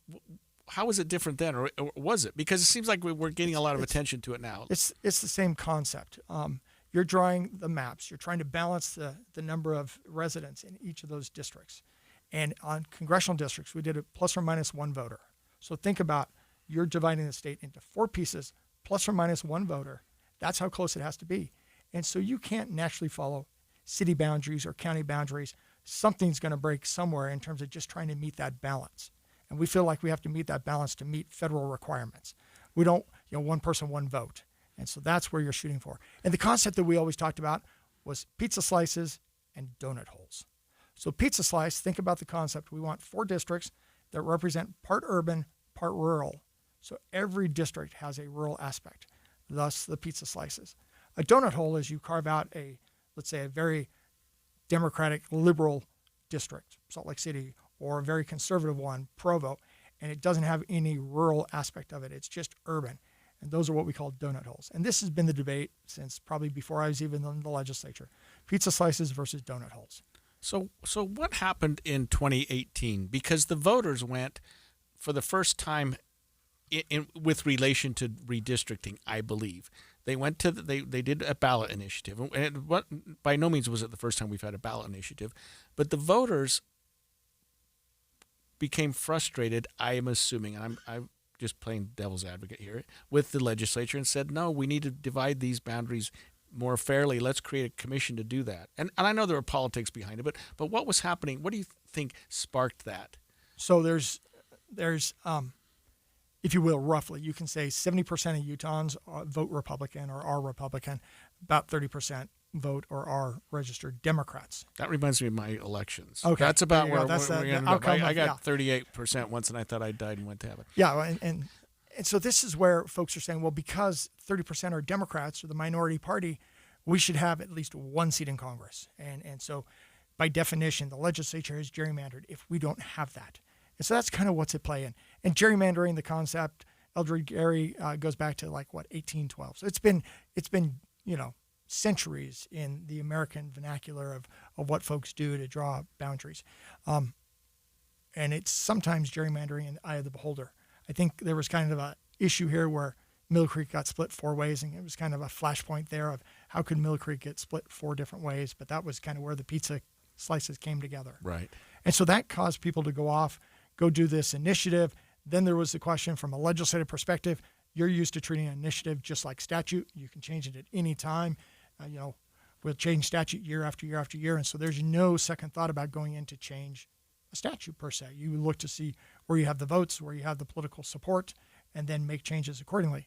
All of a sudden, the legislature got challenged on that. Basically, the Supreme Court, to a certain extent, said there's an initiative is not constitutional language, but it's also something, in some cases, stronger than just statutory language that the legislature has to pay extra deference to, which then created a world that the legislature does not understand. This third bucket is not something they've ever worked with, not something they've ever considered, and so that is now the realm that they're dealing with. And then the judge basically told them they had to go draw new maps, which is what they just did in the special session. They've now sent those maps off to the judge for the judge to decide whether or not they're appropriate, they're reasonable, and then the legislature at the same time passed some rules. One of the terms in the initiative was political symmetry, and that term is not defined.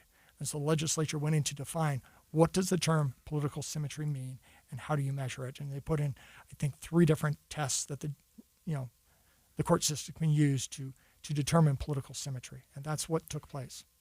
So when we talk about districting, I mean, part of me thinks, notwithstanding the 30%, 70%, or whatever you want to call it, I mean, some people said the number of registered Democrats is something like 14 or 15%. I mean, it's just not a big number. There's 2 ways to think of it. One is if the state's, there's really, you can look at the state in 4 squares, and every one of those squares has 30% Democrats. So why should you have any Democrats? Or you can just focus on a Democratic area and say, let's throw them a bone and give the Democrats 1. I don't know that either one makes more sense than the other, because even when we've had competitive districts, they've turned out, at least in the last decade or so, to not be that competitive anymore. And my contention is a bunch of the Democrats really want to gerrymander. They just want to gerrymander to their advantage. Yeah, that's exactly Democrats my point, right. Want to draw, what district do they want to have? They want to have a district which is Salt Lake City, Park City, Moab, and the Navajo Nation. Right. And District 3 is kind of, sort of that district. Right. That reminds me of those are the counties I won: Salt Lake, Summit, and Grant. You know what I mean? That because those were Democrat liberal bastions. But you couldn't possibly gerrymander the state because you've got an island out there in Moab. You know, even Park City and Salt Lake. You know, there's a little bit of space in between there. I don't know what the answer is. So, and we're going to talk about this after the break, but. So the legislature gets together. They propose their 5 maps. They think they're in compliance with what the judge is ordering. They proposed 5 maps. They got others. They got feedback, 4,500 comments.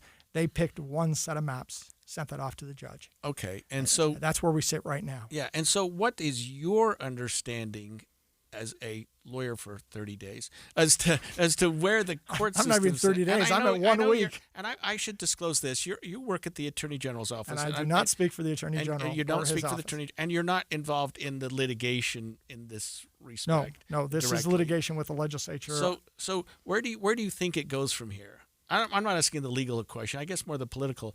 I mean, we got to go back to the judge who's saying you guys come up with a map here. I'll flag one of my key concerns, and maybe this is my legislative bias coming through, is the Constitution to me recognizes legislative power being with the people and the legislature. But the Constitution, from my perspective, says the redistricting process is with the legislature. And I think the judge weighed too heavily, thumb on the scale, against what I think the Constitution says, which is a legislative duty. And so that's where I have some concern. It would be interesting to watch. Clearly, the legislature is chafing at what the judge is requiring them to do. They clearly drew maps, but they are still saying, we are going to contest this in court. We're going to continue to fight for what we think is our right and our duty as the legislature. And so it would be interesting to see what plays out. And I'm kind of curious how the judge will respond to the maps that were drawn. They still lean, as I'm told, a little bit, some heavily Republican just because of the areas, and some lean lightly Republican. And the plaintiffs in the Better Boundaries lawsuit are chafing too. And guess how long it took them to file a lawsuit after the legislative special session? Was it more than 5 minutes? Not much. We'll talk about that when we come back.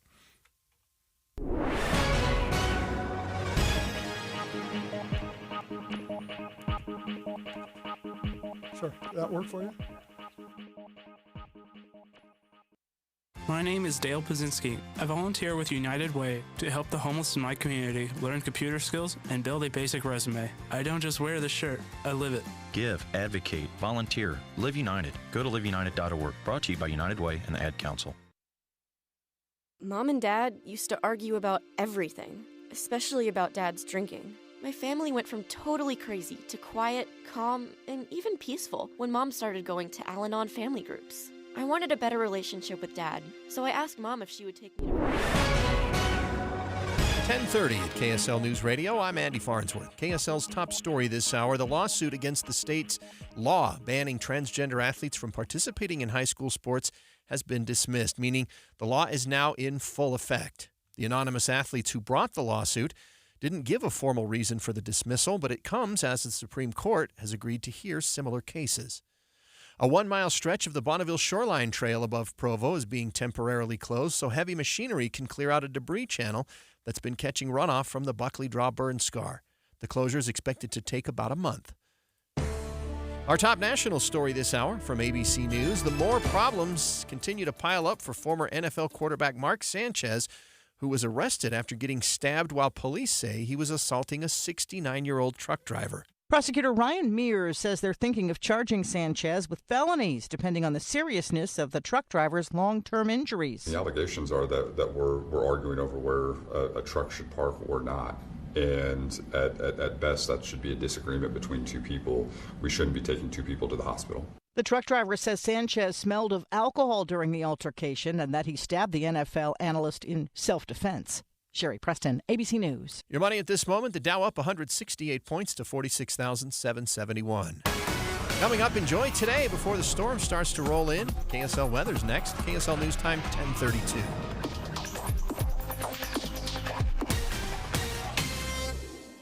Mornings are for recharging. And they're for starting your day right. We volunteer to join you in the car. Get news and weather at 102.7 FM during the most important part of your day. Andy and Amanda, each morning between 5 and 9 on KSL News Radio.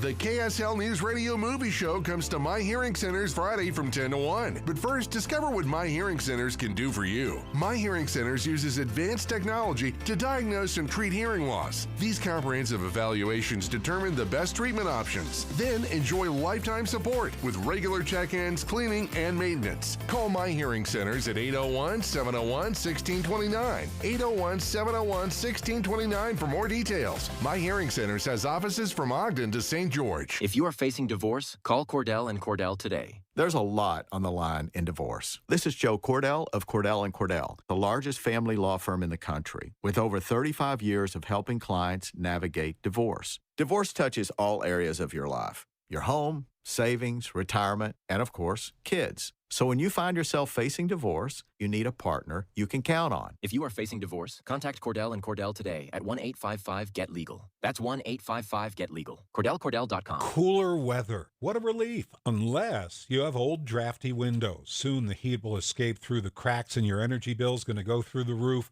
So now's the time to call Advanced Window Products and get brand new state-of-the-art custom windows and frames at factory direct pricing. The factory is right here in Salt Lake City, where they've been building precision windows since 1986, and you're going to save a lot of money since there's no middleman markup. You save 30, even 40% on your new windows. Even better, call now and they'll give you an extra $2,500 off on 10 windows or more. Double pane argon-filled windows with a low-energy triple coating, any style, any color, and Advanced Windows gives you a lifetime warranty. If you have an issue, they're not 10 states away. They're right here in town, and they offer 0% 60-month financing. So make the call now. Get $2,500 off. 801-850-9100. That's 801-850-9100, or go to advancedwindows.com.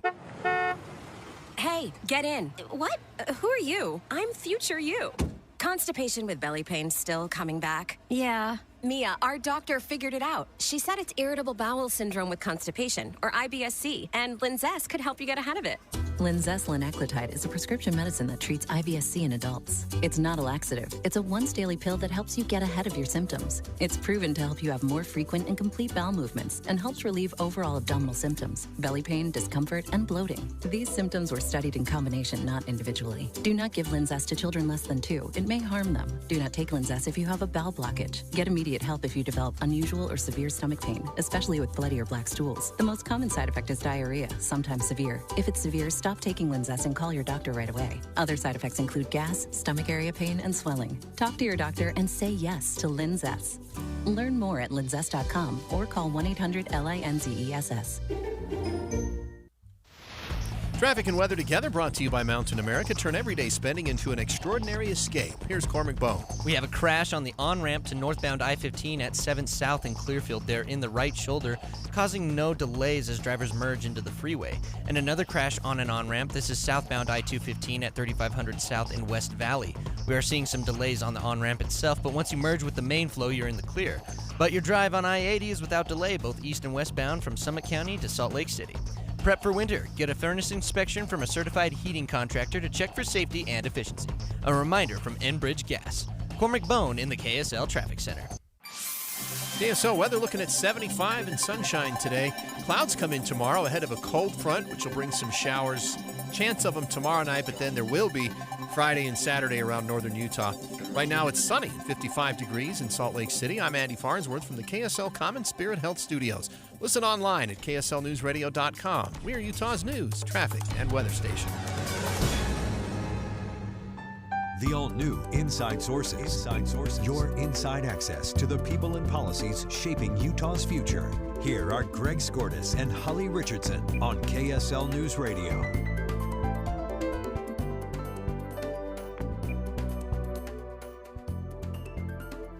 I want to follow up with what we talked about earlier, which is these legislative maps. And we're looking now at the lawsuit that was filed. And what this is, I'm looking at the caption of the lawsuit. The lawsuit was dropped, I swear, minutes right after the legislature passed it and the governor signed it. Yeah, this lawsuit clearly in the works.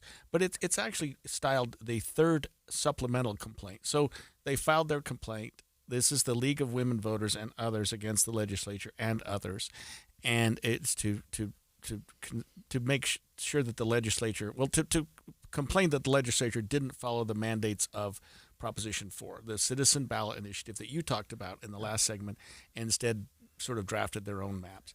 So they said, okay, you need to follow the law of the land, and the judge said Proposition 4 is the law of the land, and so they filed a lawsuit.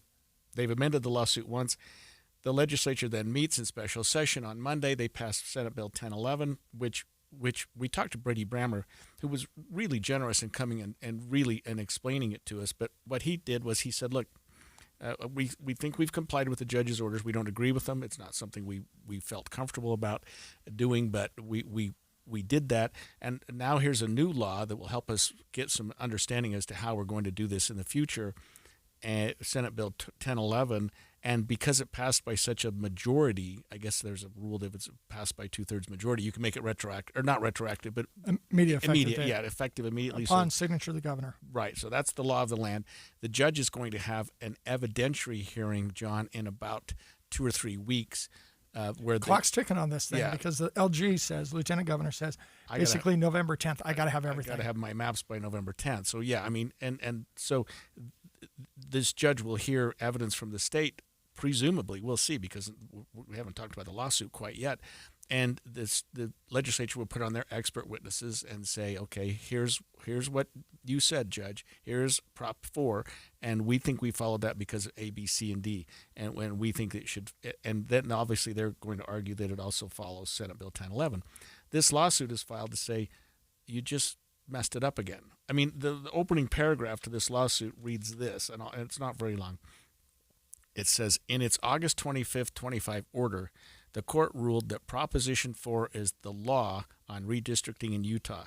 Rather than comply with Proposition 4's prohibition on partisan gerrymandering, the legislature has rushed to amend the law to neuter that prohibition by enacting Senate Bill 1011 on October 6th, 2025. Worse yet, it's changed Proposition 4 to require partisan gerrymandering in favor of the majority party in Utah, contrary to the major purpose behind the voters' reform, which is Prop 4. So they don't like Senate Bill 1011. Well, like I said, they wanted gerrymandering in a certain direction, and the legislature did not draw it how they want it. And that's what I'm getting from some of the legislators who are texting us during the show, saying, "Wait a minute, who's really doing the gerrymandering here?" Well, like I said, if Democrats are honest, they want a district which is Salt Lake City, Park City, Moab, and the Navajo Nation. Yeah. Which, to a certain extent, that's essentially what District 3 is on the map that the legislature passed. It's substantially that. Yeah, but I mean, it includes the basin, right, and it includes part of Utah County where I live. Right. And the East Bench of Salt Lake County. But in essence, it's, about as close as you could get to what they've complained about for years. Well, I have to feel sorry for this judge, because she is a brilliant young judge. I mean, and you know what bothers me? And you know her? I don't know her personally. I don't know her personally. I've had trials with her, and I just find her to be a wonderful young judge.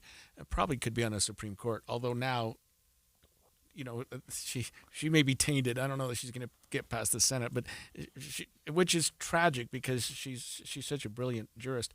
Nonetheless, she heard the case. She listened to the plaintiff, and you know this too, because you just graduated from law school. There are two sides to every issue, and more, yes. And so when the voters come, and what is the answer for attorneys? It depends. Yeah, that's the best bar exam answer. We'll talk about that too later.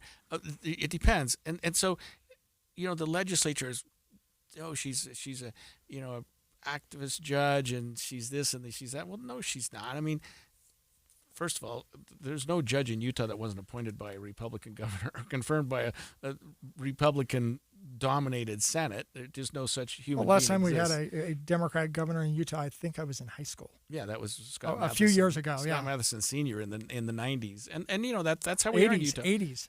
Yeah, probably was. There's that's I keep and I'm a Democrat, without any reservation, but might is right. I mean, if that's what the voters want, I think I'm sort of more like, hey, you vote people into office, let's let them run with it. Well, and this is one of the key things I think they're complaining about right now. There's a term, it's a vague term. I think Utah is the only state that has this in statute, this term political symmetry that I mentioned in the last segment. What does political symmetry mean? And as I listened to some of the debate during the special session, Senator Brammer, and for disclosure, Senator Brammer refers to me as his political grandfather. I served in the House, and then Mike Kennedy, now Congressman Kennedy, took my place in the House, and then Brady Brammer took his place in the House. Okay. And so thus the connection. So we live down in the same place. We both live in Highland. But he was trying to say, okay, when it comes to this term political symmetry, here's what the court should use to measure that. Here are 3 different tests that should be used.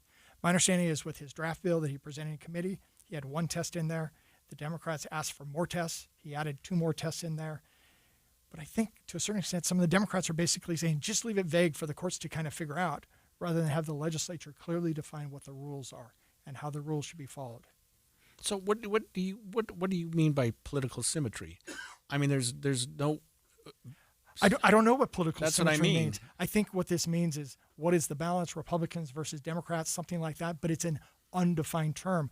And this is why it's important for the legislature to clarify what the term means so when anybody, especially courts, evaluate the maps, they can then say political symmetry means X, and they can go to those tests, apply those tests, see how those tests determine whether there is political symmetry, and then to use that to determine whether they were properly, fairly drawn. Because I can draw maps that may result in political bias, but I can draw it with no political data, and I can just sketch out this, that, and the other, and it can result one way, it can result another way, without ever having any political, partisan data in front of me at the time I draw the maps. So is that partisan gerrymandered or not? Some would say it's only partisan gerrymandering if you actually have the real partisan data as you're drawing the maps. And I know when we were drawing maps, we did not have that partisan data with us. Yeah. We just saw city boundaries, we saw, county boundaries. Yeah, and we're looking at, like you said, a drop-dead date from the lieutenant governor, and it's hopefully not just an arbitrary date, November 10th. She needs that information. She needs it because then the counties have to draw precincts, and they have to draw their maps so that everything is in place for January 2nd when candidates go apply to be candidates. The governor calls for a special session. It's held on October 6th. That morning, the committee to decide the boundaries meets. They propose Exhibit C, Map C. The legislature meets in special session. They do that. October 7th, a lawsuit is filed. There's a evidentiary hearing coming up. I don't know that we're going to have real hard answers by November 10th, and I don't know. And the judicial system isn't known for right, and I don't know how this is going to get up to very the Supreme quick. Court, but we'll follow that. Enough on legislative sessions and redistricting. When we come back after the break, we're going to talk to a representative, Ryan Wilcox, about safety in Utah schools after the tragic death that happened yesterday after a shooting near Ben Lomond High School up in my area. That's coming up next, streaming live at KSLNewsRadio.com and on the app for KSL News Radio, sponsored by At Your Service Pros. Hi, this is Jessica with Community Action Services and Food Bank. As fans anticipate the big game on October 18th, the University of Utah and Brigham Young University are teaming up to tackle hunger in Utah. Whether you wear Cougar Blue or Ute Red, drop off non-perishable food at designated Smith's locations in Utah, Salt Lake, and Davis counties from October 1st to November 4th, or donate online. Every can, every dollar helps feed the more than 100,000 families in the state of Utah who don't know where their next meal is coming from. Let's show that when it comes to helping our neighbors, fans stand united. Together, we can fill pantries and prove that unity around community is the real win. In tackling hunger, we're all on the same team. Help provide 100,000 meals for families in Utah. Visit Utah Food Bank at utahfoodbank.org or Community Action Services and Food Bank at communityactionprovo.org to learn more about food insecurity and how you can help. $5,000. That's the average amount of money people in the U.S. are now spending on gas in a year. $5,000. That's crazy. If you drive, you have to download Upside, the free app that gives you cash back every time you get gas. That's right. You can earn real cash back with Upside just by buying the gas you're already buying. You can literally start earning cash back today. I use Upside every time I fill up, and I've already made around $200-300. You're putting gas in your car anyway. way. Why not get real cash back? If you like free money, download Upside. I'm saving the cash I earn from using Upside to help pay for a vacation later this year. Download the free Upside app now to earn cash back every time you buy gas. Use promo code POWER to get an extra 25 cents per gallon on your first tank. You can cash out anytime right to your bank, PayPal, or a gift card for Amazon and other brands. Just download the free Upside app and use promo code POWER for a 25 cents per gallon bonus on your first tank. That's code POWER for a 25 cents per gallon bonus. Jump on your brooms and fly to Logan for fantastic fall festivities. It's finally cooling off and we're so glad. Grab your flannel and celebrate harvest season in style, especially October 10th and 11th. Step back in time at the American West Heritage Center for their annual Fall Harvest Festival. See grain threshing with antique machinery, take a pony ride or train ride, and see cider pressing and corn shelling. Or check out the Rock and Gem Show with minerals and rocks and fossils. Oh my! Catch a live performance of the hilarious Broadway hit The Addams Family. Watch it inside the 1923 Ellen Eccles Theater, which really is haunted. Dive into a month full of hocus pocus and hair-raising hauntings on the historic downtown Logan Ghost Tour or at the Haunted River Trail. Traipse through 2 giant corn mazes, visit the North Logan Pumpkin Walk, or check out live theater and music performances and USU football games. Fall in love with fall in Logan. ExploreLogan.com/fall.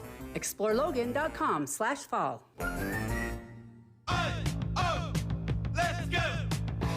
You're still glowing, flirting, grooving. You still got it.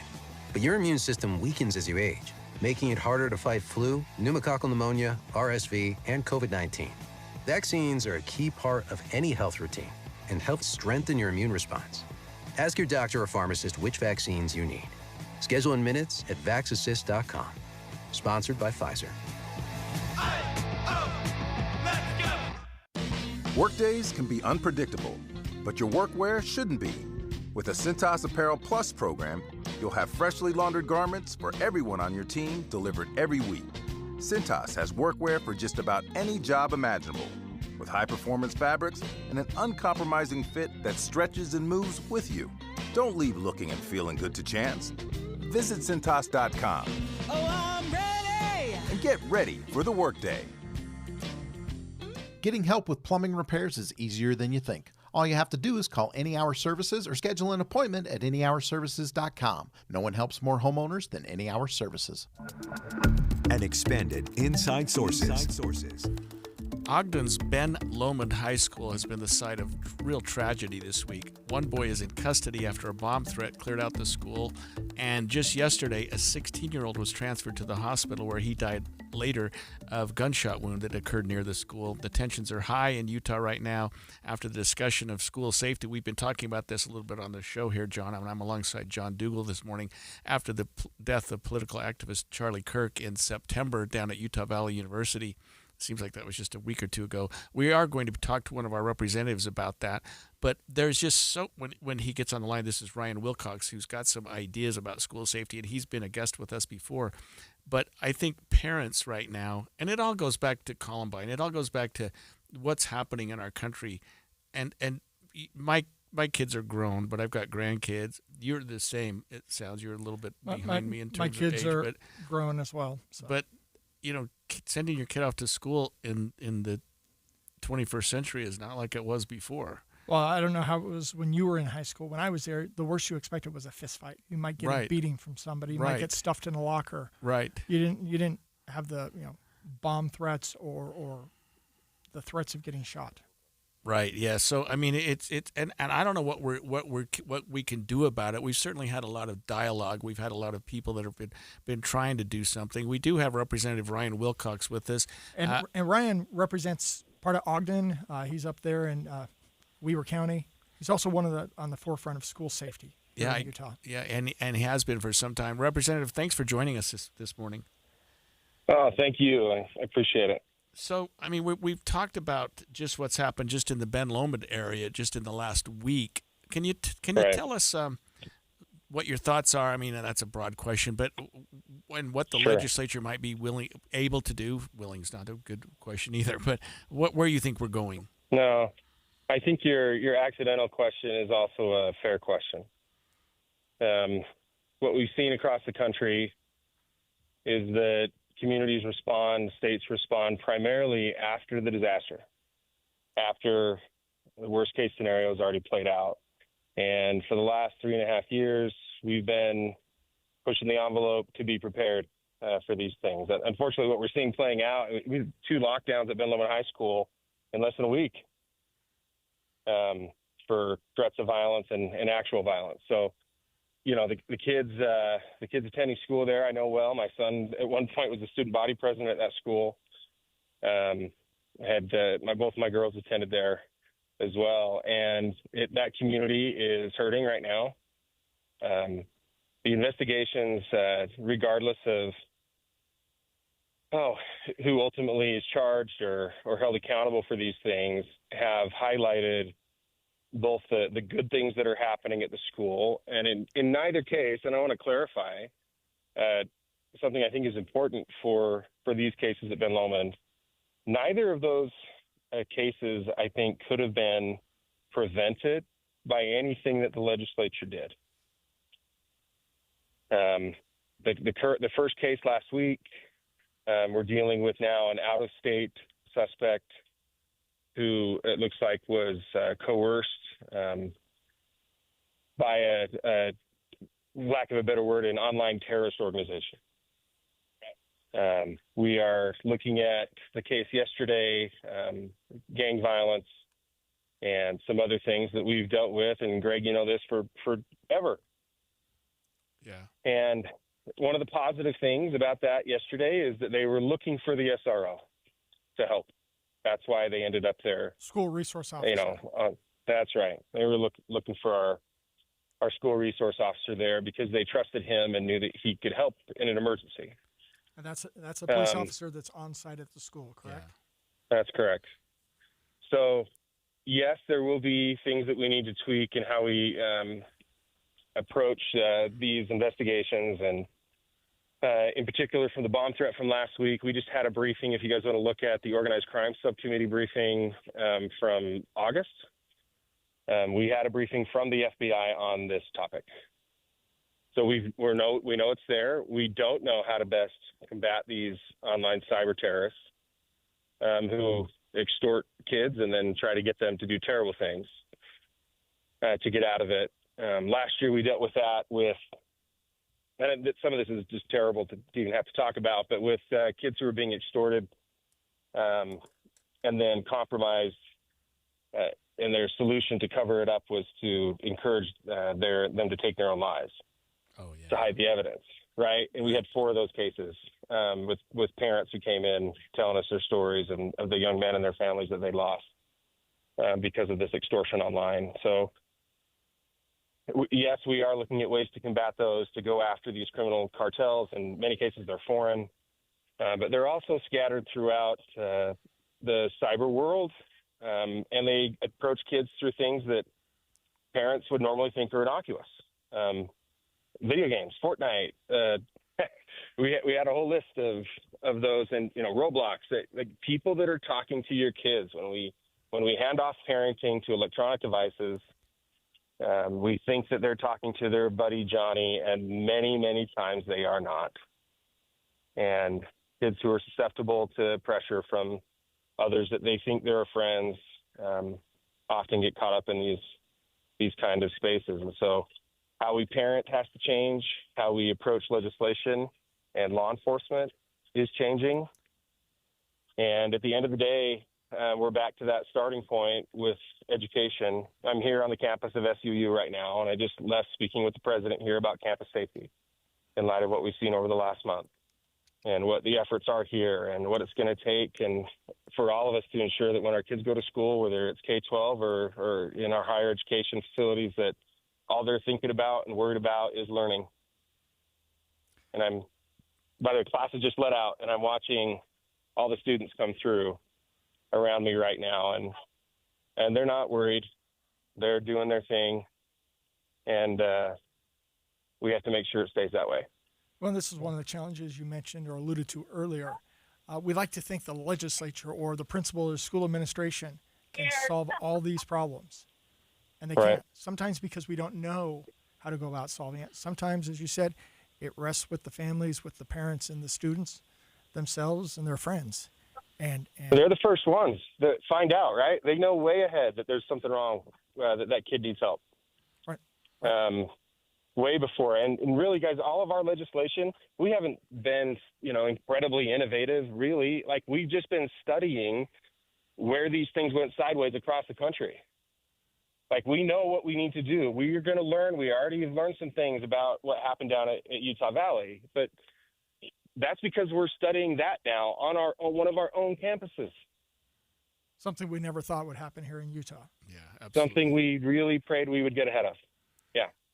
Ryan, I couldn't agree with you more about something, and you obviously, you and I have talked about this a little bit before with the gang issue, that, there's so many people that say, okay, legislature, you need to fix this problem. And I kept thinking at the time when I was a gang prosecutor, Mom and Dad, what are you doing? And you can't legislate parenting, but somehow we've, and then you think, what scares me also, if something like what happened to Charlie Kirk can happen at Utah Valley University, or something like what we're talking about with this shooting can happen at Ben Lomond High School. I just live over the hill in Eden. It can happen anywhere in America, and you can't just, school resource officers are great, but I don't know what we can do about getting parents more involved and maybe dialing back some of the things that kids are seeing on the internet these days. Yeah, and it's certainly a larger issue. I do think that we can do a better job of communicating what these risks are. And so, I live up in northern Weber County, and my grandparents grew up in Ogden Valley. My dad did. We've had a lot of conversations with them. My conversations with the kids in our area for the last year, really, they've intentionally been different. And I tell them flat out, do not send naked pictures around the school. Don't send them anywhere. They're not going to where you think they're going. Right. You see it. You just do not know who that is. And we have much more blunt conversations. And by the way, every time we have those conversations, when they come to the Capitol or I get asked to go talk to a group of kids, I get thanked. And the conversations, both from the kids and their leaders, because even if the kids the ones that are struggling don't tell me, they all say, this happens all the time. I'm like, yeah, that's a felony. This is long-term consequences. Absolutely, yes. And by the way, also, I have 4 cases right now on my desk of kids who are dead because of this stuff. Yeah. Because who they thought they were sending something to wasn't. Or they were devastated because something got thrown around the school. Right. Like, it is not what you think it is. Well, thank you. So We've been talking. I think that. We've been talking with Representative Ryan Wilcox about school safety. Yeah, and I think we need to have him back. He's got so much to say, and he does so much good. By the way, did you take the bar exam before you became a lawyer? Yes. Well, I did. Things we'll might be changing. Yeah, we'll talk about that after the break. Stay with us. KSL-FM Midvale. KSL Salt Lake City. From the KSL Common Spirit Health Studios, this is KSL News Radio. Utah's news, traffic, and weather station. 11 o'clock at KSL News Radio. I'm Heather Peterson. KSL's top story this hour, the FBI says they just wrapped up Operation Summer Heat and arrested more than 8,000 people across the country. KSL News Radio's Randall Jepson has more. A statement from the FBI says their operation was designed to, quote, crush violent crime. And it also went on to say they had a focus on violent criminals, fugitives, dismantling gangs, and rescuing child victims. Now, our local Salt Lake City field office, which covers Utah and Idaho, they tell us they did take part in this operation, and they arrested 74 people. The local office also says they seized close to 48,000 grams of fentanyl, 16 weapons, and more than $91,000 in cash. Our top national story this hour from ABC News. Former FBI Director James Comey has pleaded not guilty in a Virginia court today. Comey was indicted on charges of lying to a Senate committee in 2020. Former prosecutors where Comey was indicted had said there was no evidence to bring charges, but President Trump fired the U.S. attorney in charge and replaced him with Lindsay Halligan. The president has been critical of Comey for a decade now. He blames him for the Russia investigation, and we know that he has put public pressure on the attorney general. Remember, it was late last month when he said to reporters, we have to act fast. If they're not guilty, that's fine. He said if they are guilty, they should be charged. ABC's Karen Travers reporting. Your money at this moment, the Dow is up 147 points, the S&P up 36, and the NASDAQ up 192. Coming up, we're in the warm before the storm. KSL weather is next. KSL News Time, 11:02.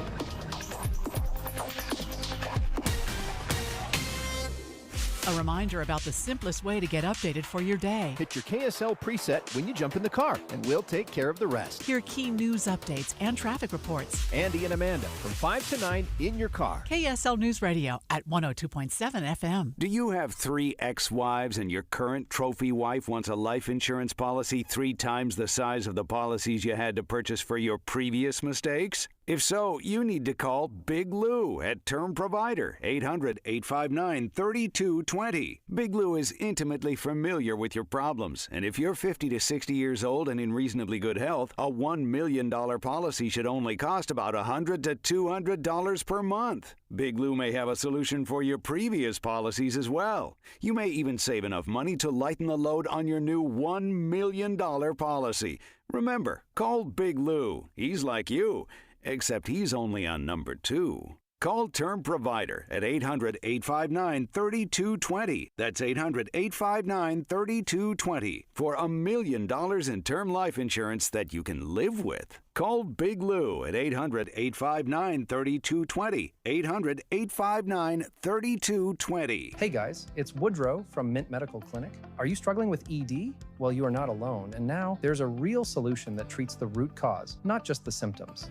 Introducing our Trifecta approach, a breakthrough combination of acoustic wave therapy, hormone replacement, and cryotherapy, all designed to restore blood flow, boost performance, and rebalance your hormones. Whether it's ED or hormonal imbalance, if you're ready to reignite your love life, this treatment helps bring back your energy, your drive, and your confidence. And right now, when you call, you'll receive a free consultation, a blood flow ultrasound, and an intimacy gift. That's a $650 value, absolutely free. And here's the bonus.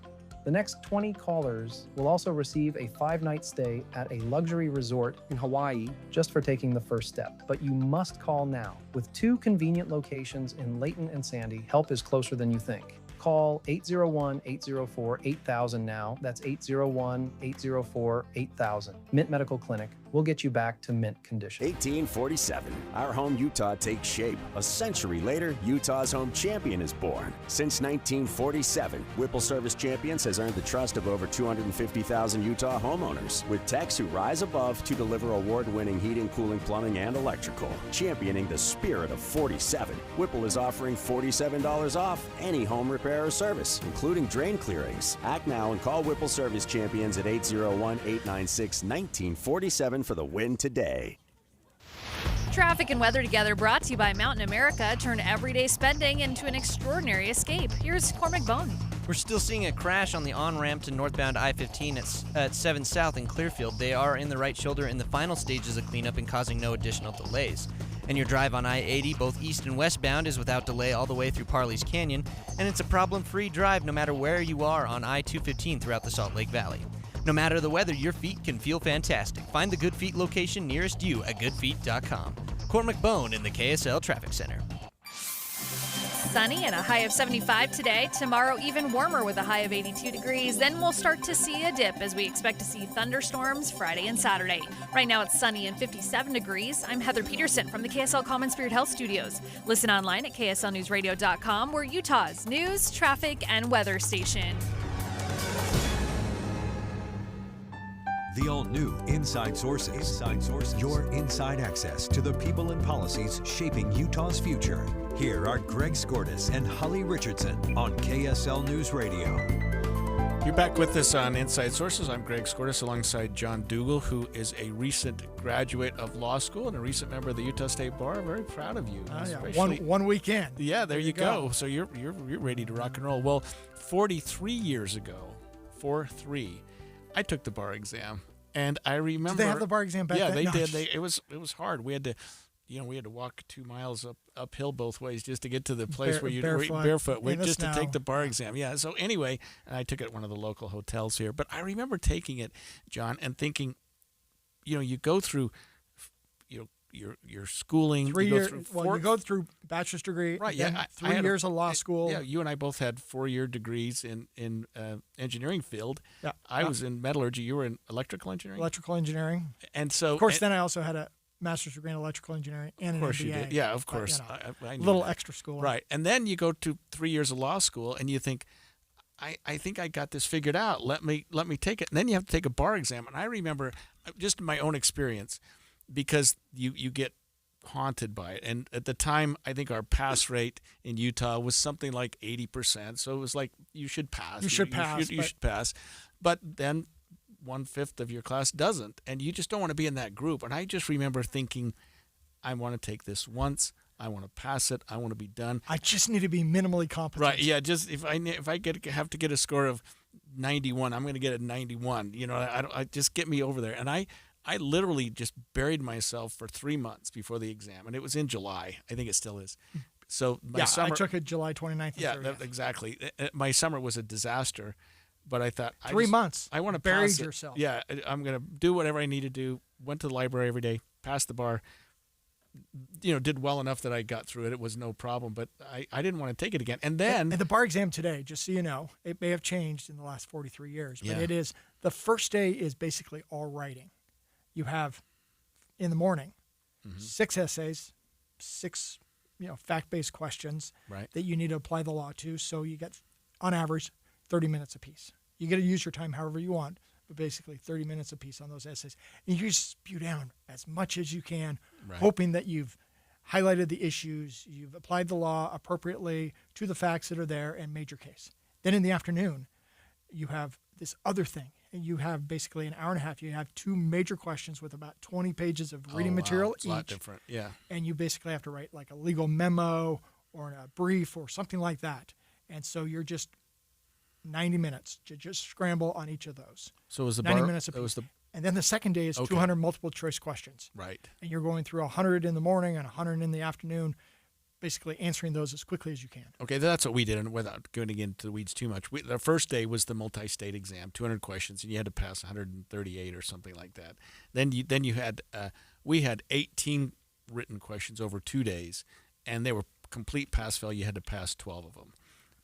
So you'd had 5 in the morning and 4 in the afternoon for 2 days. Anyway, and then what I did for about 20 years, I worked on I was a bar examiner. I wrote and graded the bar exam. And I wrote one of the questions. I happened to write the evidence question, not every year, but several years. And then, I just watched how that improved and changed and regressed and digressed over the years, and thought there's got to be a better way, because to me, I don't see having done everything that you and I have talked about, 4-year degree, 3 years of law school, and then just taking a 2-day exam and saying, okay, you're either in or out. And you know what I mean? to do. Right, yeah, and all of a sudden you're a good Off lawyer. to the races.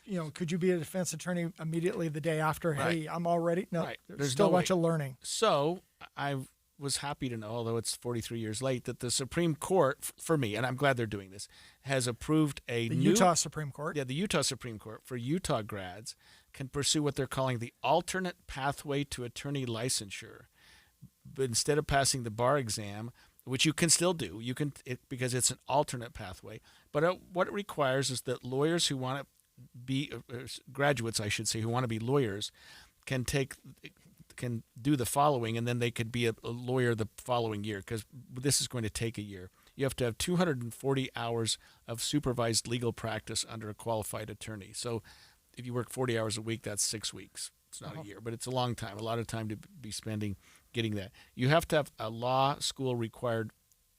You have to have a degree from a law school. Law school, you have to take certain classes. Right. And there's certain required right. classes and certain optional classes that you got to take 4 out of 9. Right. And Utah requires that the law school you pass is ABA accredited. Yeah, American Bar. It's not a CBA California type. Right.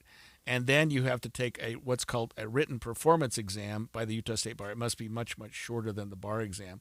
But those 3 things, and you can become a lawyer starting next year. I think this is a great idea.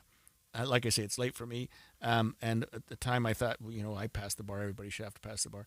But I know people, and you probably do too, that have struggled with the bar exam, and brilliant people. And everybody has in their law school class at least one person who was near the top of their class who failed the bar at once. I joke with folks. Yeah. The bar exam tests whether you're a good attorney, but I would never hire somebody based on what we do in the bar exam. Oh, yeah, right. I don't want you to spew as much as you can without any research in 30 minutes and give me an answer. I Right. want you to think through it. I want you to be analytical, and that's the type of thing. And so you can be good at taking a test, but not be a good attorney, and vice versa. You can be a great attorney and struggle at test taking. Yeah, and I just what I used to see answers to the question. I'd write this question, and the answer would be, "I would go research this," which is the correct answer, but you'd fail. Like you have to have some fundamental knowledge going in.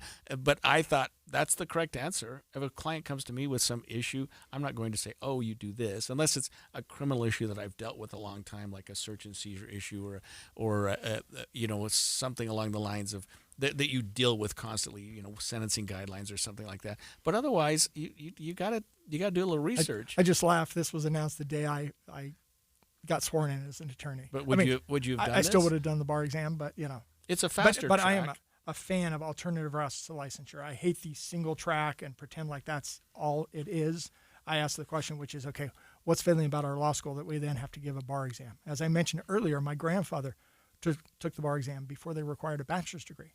But that was one of those things where you did self-study and you wanted to show that you mastered the information, the black letter law, you knew how to apply it.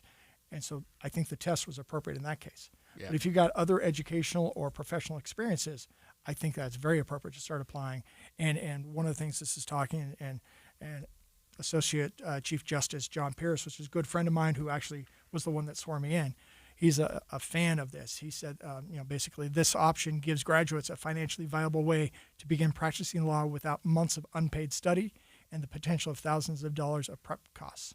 I mean, prep was thousands of dollars for the test, the practice materials, plus, as you said, 3 months of I didn't work, to just, dive into practicing. Right, and you take those bar review course. The time I took it, it was like $2,000. Now they're $4,000 to And take he a crash course, which is exactly what we did. You want to pass the bar. That's the 3 months I talked about. Crash, learn everything, and then the next day you don't need to know it anymore.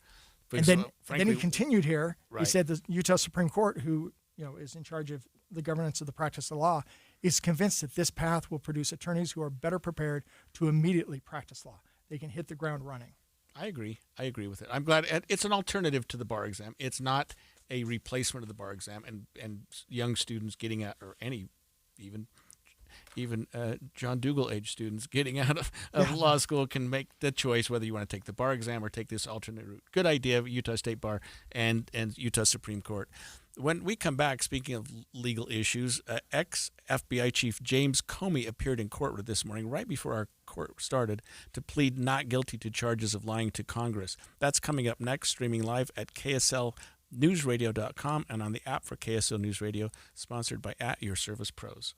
The KSL News Radio app will update you on breaking stories. Red Cross brought relief supplies, and you'll get exclusive audio streams from local events, breaking news, and sports. Cougars feel like they can overcome anything. All of your favorite KSL hosts are there too, so you can listen anytime. Plus traffic and weather. Download it today. The app for KSL News Radio. Donate your car to Charity Hotline. This is Roger. Hi, Roger, I'd like to donate my car. Yeah, good. Leave the keys in it, park it on the street, and we'll send a thug. Tow. Where's your office? In New Jersey. Where do you want it to be? Well, Roger, I want to make sure my donation helps Utah kidney patients. It will.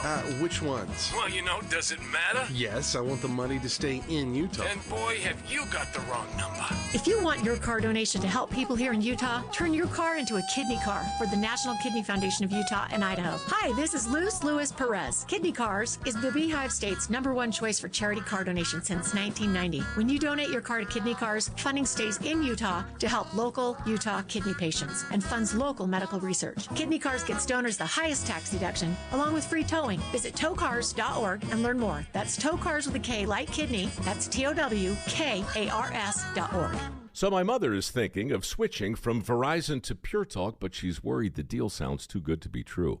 Michael, she said, how can those Pure Talk people offer me the same basic service as Verizon for so much less money? I said, Ma, go ask Google how much Verizon spends on advertising and promotions. A few seconds later, my mother said, oh my goodness, $12 billion a year? That must be a typo.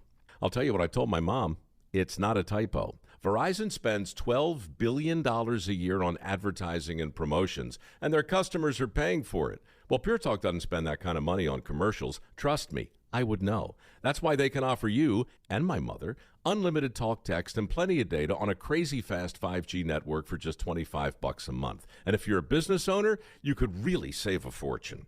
Dial pound 250, say the words Mike Rowe, and you'll get an additional 50% off your first month. That's pound 250 Mike Rowe. Pure Talk. Everything you need and nothing you don't. The Utah Mammoth and Smiths are teaming up to get you to the game with qualifying Smiths purchases. You can score single goal view tickets, hot dog and a bottle of water included for just $15. The catch? These tickets go fast. Download the Utah Mammoth app, enable push notifications, and be the first to know when new tickets are released. Shop at Smiths, then snag your seat for $15. Simple. Grab the Utah Mammoth app today and watch for the next release. Tusks up. Temperatures might be cooling down, but fall camping's just warming up, and so is the country's largest used RV show. That's right, we're back in Utah just in time to outfit you for even more fall fun. October 9th through the 11th, we're packing the parking lot at the shops at Southtown with a huge selection of used RVs to fit any budget. Shop travel trailers, fifth wheels, toy haulers, motorhomes, and more, all in one lot. We're talking RVs starting as low as $7,995. No payments until 2026 on approved credit. You'll also find new RVs at the show at used pricing, like all remaining new 2024s, and select 2025s marked down for fall discounts. Plus, get hooked up with specially priced hunting trailers just in time for hunting season. Get more details and find the best deals early at UtahUsedRVShow.com. All this plus free admission to the country's largest used RV show. 3 days only, October 9th through the 11th at the shops at Southtown. Open daily at 11 a.m. Sponsored by Bish's RV. See you there. Stock number 759418. Subject to prior sale. See dealer for details. With Progressive's collision coverage, my family gets up to $1,000 for vet bills if I'm injured in a car accident. And that makes this Chihuahua really feel like part of the family. What's that? I don't sound like a Chihuahua? Oh, I'm sorry. What exactly am I supposed to sound like? I guess all Chihuahuas are high-strung, riding around in expensive designer purses. Actually, I prefer riding in cars. So I appreciate that my family protects me with Progressive's pet collision coverage. Okay, maybe I am a little high-strung. Progressive Casualty Insurance Company and Affiliates. Not available in all states. Coverage for dogs and cats is included with the purchase of collision coverage and is subject to policy terms. Confidence is knowing you're ready to handle whatever comes your way. That's what it feels like to take on your workday with Cintas. They make sure your AEDs are up to date, your fire extinguishers are tested and inspected, your floor mats are cleaned and delivered, and your workwear looks good, feels good, and is freshly laundered with the Cintas Apparel Plus program. So are you ready to take on today? Visit Cintas.com and get ready for the workday. The new Inside Sources. Former FBI Director James Comey appeared in court this morning, John, to plead not guilty to charges of lying to Congress. This was sort of... Are you defending him? Unprecedented. I would. It seems like he may have a pretty defendable case. The Justice Department has charged him with... They charged him just in late September, and the significance of that was that he was up against a statute of limitations. Meaning, if you don't bring it by you have 5 years to charge these particular crimes, or you lose the chance. Perjury type crimes, lying to Congress and lying to Congress and obstructing Congress by lying to Congress. I mean, it's sort of a convoluted indictment charging 2 counts. Actually, the U.S. attorney in that particular district asked for 3 counts. She only got 2. So he appeared in court this morning right before we started. And I do a lot of federal work. Federal work is different than state work. This was federal court where, and I don't want to get it too deep into this, but in federal court, your first appearance is called an arraignment, where you say guilty or not guilty. In state court, everybody here's seen Law and Order. They know exactly how it works. In state court, you don't get to do that. You go and you say, "Oh yeah, I know what I'm charged with," and then you can't plead guilty or not guilty until after you've had a preliminary hearing and the case is bound over to stand trial. But anyway, he was in federal court today. ABC News national correspondent Steve Portnoy tells us about this indictment. The brief hearing had the former FBI director entering a not guilty plea through his defense attorney. Patrick Fitzgerald told the judge Comey's team would be filing several motions, challenging the case as a selective and vindictive prosecution, challenging Lindsay Halligan's appointment as the acting U.S. attorney, and a motion alleging that she abused the grand jury process. The judge has scheduled the case for trial in January. Comey was released on a recognizance bond. A recognizance means he's out on his own recognizance. In other words, he signed something saying, I promise I'll appear. And if I don't, I will be taken into custody. That's opposed to a property bond where you can post money or something. Recognizance means you're responsible to show up in court. Right. And I don't think there's going to be any problem with James Comey showing up in court. We see people who are held in jail without bail, like Tyler Robinson, the kid that's accused of shooting Charlie Kirk. That's a death penalty case, and we don't allow bail. But in property crimes, or this is not a property crime necessarily, but it's not necessarily a people crime. It's not a crime of violence. Lying to Congress, it's called a crime of moral turpitude, I guess. It's in a different category, all its own. But this will be on the test. He would be entitled. It's crimes against the administration of government. That's where it lands, I believe. Anyway, he would certainly be allowed to bail. In this case, the judge said there's no reason for you to even post bail. We'll just do this on your own recognizance. The indictment did come as a little surprise to ABC's Karen Travers, who says their relationship, his and Trump, has been poor for some time. The president has been critical of Comey for a decade now. He blames him for the Russia investigation, and we know that he has put public pressure on the attorney general. Remember, it was late last month when he said to reporters, we have to act fast. If they're not guilty, that's fine. He said if they are guilty, they should be charged. Okay, now you asked me two questions earlier, and I think I gave you the opposite answers that you might have given, and that was about the politics behind the prosecution. Well, I want to ask. Let me ask you a couple. Yeah, absolutely. We get there. So sure, first clip we talked. They mentioned grand jury. Yeah. So there's the old saying: a grand jury will indict a ham sandwich. So talk to me about what is the grand jury process and what does that mean? It can indict a ham sandwich. Yeah, it makes perfect sense if you think about it. So a grand jury is a number of citizens, usually somewhere between 16 and 23, and you have to have 12 of them that vote to indict. It's in a private room, like about the size of our studio here. And there's this little room with chairs. Which is incredibly spacious. They come in. The prosecutor's there. There's no judge. There's no defense attorney. There's no objections about the evidence. One-sided. It's very one-sided.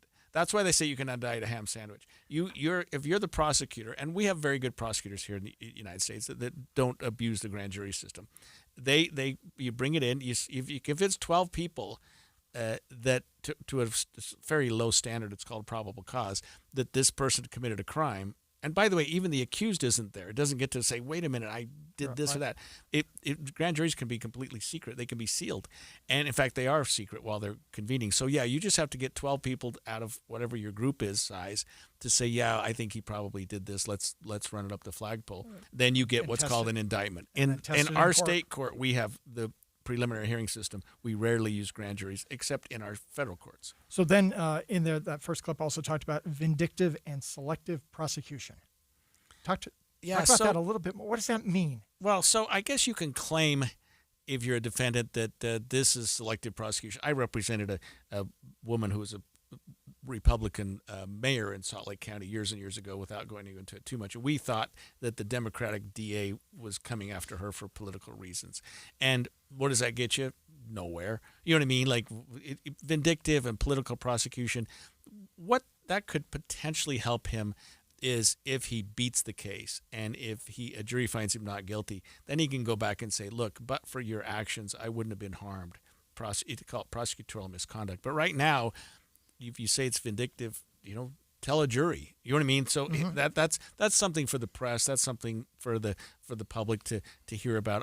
Oh, this is a political prosecution. But really, you sort it out with the jury. You don't tell the jury about it.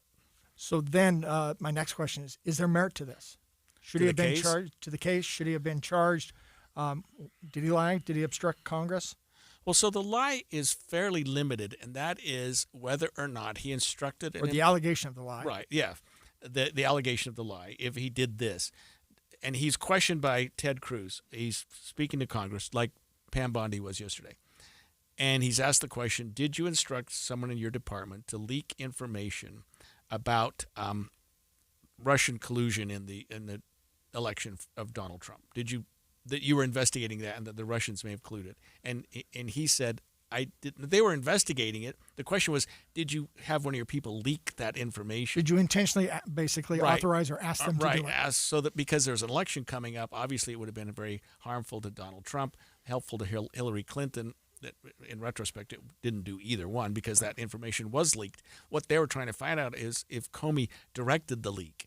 And I think, and I may be simplifying it a bit. And he contends. And he said no. He found out about it after the fact, but right. he did not authorize so it. So the thing that got him in trouble was him saying no to that question. Is that a lie to Congress? And you think about lying in court as perjury, but lying can include other organizations, especially government organizations, I should say, where you raise your right hand and you swear and affirm that you're telling the truth under the pains and penalties of perjury. So when you affirm that, when you take that oath in front of a governmental body who's doing something important for the people, it's one thing to go talk to the school board and say, hey, you shouldn't do this, you shouldn't do that. You're obstructing my kids' walk to school. But when you're under oath and you're the person being contacted, we expect in America that there's going to be some level of truth. And if there's not, you can be charged. And as you might guess, I am concerned with the weaponization of the DOJ, whether it's under Republican or Democrat control. So where do we go next on this? What's kind of the future? Yeah, so where you go. Well, let me just ask this. Let me just suggest this. ABC did address that exact question. He replaced the U.S. attorney who had been investigating Comey and put in place his former personal attorney, who then sought this indictment against James Comey. Now, the president has insisted to ABC News and other reporters that this is not about political retribution. He has said this is about justice, and that is why this indictment was sought against former FBI Director Comey. But the president has also said that he would like to see others prosecuted as well. Okay, so what happened here was this. Trump had his hand-selected U.S. attorney. And by the way, the president selected the U.S. attorney for every state, including Utah. We hasn't selected one in Utah yet. We have an acting one. And he asked that person selected if she would prosecute James Comey, and she said no. I think it was a woman.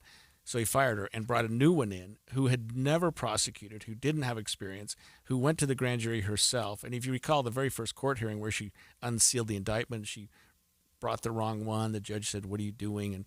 And she's the only one that signed it. So Comey has indicated, John, that he's going to question her credibility, her credentials. Did she even have the authority? Because if she didn't, and the indictment's thrown out, by the way, the statute of limitations is now run, he could get the case dismissed. So when they talked about some of his arguments, to me, that's his stronger one, that she did not have authority because she hadn't been approved appropriately. And in essence, really what we're saying is there's one path to victory from Trump's perspective, but there's many places that it could get derailed along the way. Absolutely. When we come back, hundreds of National Guard troops arrived in Chicago today despite heavy protests from the people, from the mayor, and from the Illinois governor. We're going to tell you more about that next. Stay with us on KSL News Radio. And remember, you can stream us on the KSL News Radio app, sponsored by At Your Service Pros. 11:30 at KSL News Radio. I'm Heather Peterson. KSL's top local story this hour: the biker who was injured by a wire trap in Tibble Fork is offering some of his own money to catch whoever set the trap. Daniel Bender says he was inspired when he saw the Sage Rider Dirt Bike Club put up a $500 reward. When I saw that, I was so overtaken by that gesture. I'm like, what, that's a great idea. So I pitched in another $500. Last Friday, he was riding along a trail called Hidden Forest when he was knocked off his bike by a wire strung between two trees. He cut his mouth and face, but says he's grateful it wasn't worse since similar accidents have killed riders in the past. Our top national story this hour from ABC News. A man has now been arrested, accused of intentionally starting the Palisades fire in Southern California. The January fire destroyed nearly 8,000 structures and killed 12 people. Other national stories KSL is following. Negotiators are in Egypt again today to hash out a deal that would bring a ceasefire and potentially a post-war plan to Gaza. ABC's Maggie Rulli says there are signs that negotiations are progressing. Perhaps most telling was a speech today from Egyptian president where he sounded confident, even inviting President Trump to attend the signing of a potential Gaza ceasefire deal once it is reached. Hamas has partially accepted the deal, but one of the sticking points is who would take over Gaza's security after the war. Your money at this moment: the Dow is up 132 points, the S&P up 35, and the NASDAQ up 190. Coming up, thunderstorms looming in the forecast. KSL weather is next. KSL News Time, 11:31. The sources where we get our news matters. When you listen to Utah's Morning News, we want you to feel the stories are important to you and trustworthy. This is Amanda Dixon. And I'm Andy Farnsworth. Join us weekday mornings on KSL News Radio. Amanda, I want to tell people how they can look and feel 10 years younger because it's something you and I already know. We lost weight with the SOTA weight loss program. I lost 34 pounds, 3 years ago now? Yeah. And I do feel younger. I have more energy, all because I worked through this wonderful program, SOTA weight loss. And I let go of 70 pounds of fat weight over 5 months, and I actually did get comments, you look incredibly younger. It really felt good. And I love the example I set for my kids to show them, look, we can celebrate things without having to eat stuff that's bad for our bodies. And what helps is the accountability. And right now, this is the best way to do it. SOTA's bringing back their most popular offer of the season. Join now, and your partner joins for free in the Partner Program. So you and your spouse, or you and your best friend, get going with SOTA weight loss. They're the #1 weight loss company in America for client satisfaction and client results. You can find out by going to their website, SOTAweightloss.com. That's SOTA weightloss.com. Because SOTA is, say it with me, Amanda, state of the art. You're listening to Leaf Filter Radio, and the guru of gutter protection himself, Chris Coonahan, is here to take your most pressing leaf-related questions. Hey, everybody, Chris here. I understand we have Ron on the line. Ron, where are you calling from? Uh-oh. Ron, are you calling from a ladder? Well, I was. I wanted to ask Chris what I need to do to get my gutters ready to have Leaf Filter installed. Oh, Ron, you don't have to do anything. A Leaf Filter Trusted Pro will come out and clean out your gutters, realign and seal your gutters, and install Leaf Filter, America's #1 gutter protection system. So I didn't need to get on this ladder? Ron, Leaf Filter Trusted Pros are in your neighborhood and ready to help. Just visit leaffilter.com/deal to schedule your free gutter inspection and get up to 30% off. Thank goodness.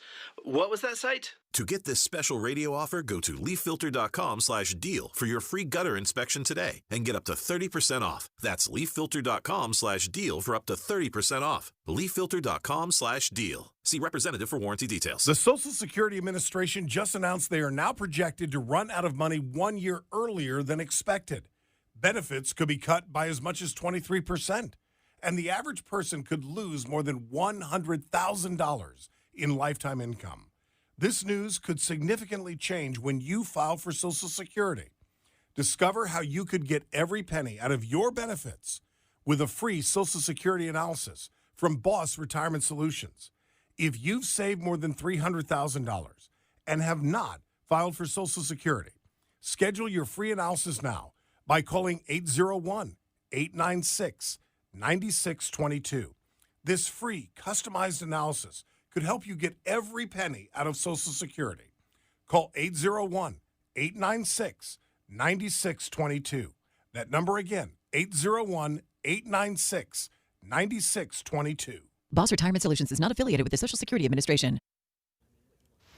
Traffic and weather together brought to you by Mountain America. Turn everyday spending into an extraordinary escape. Here's Cormac Bone. Your freeway drives in Weber, Davis, and Salt Lake County are all problem-free after the morning rush. And in Utah County, I-15 looks good both north and southbound from Point of the Mountain to Spanish Fork.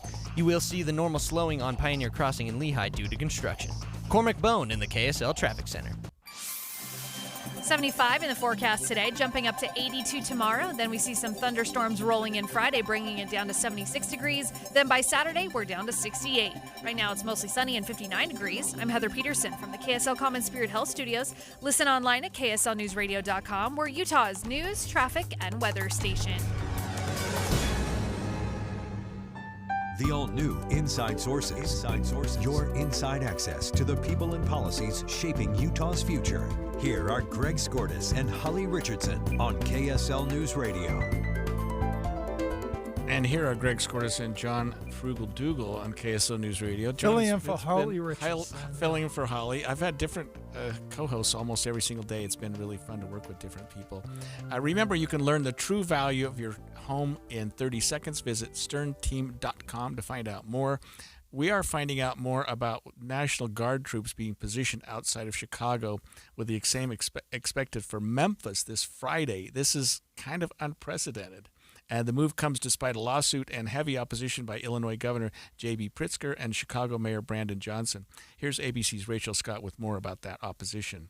On President Trump's orders, a plane carrying 200 National Guard soldiers now heading from Texas to Chicago against the wishes of the city's mayor and the governor of Illinois. Let me be clear. Donald Trump is using our service members as political props and as pawns in his illegal effort to militarize our nation's cities. The president calls it a necessary part of his crime crackdown.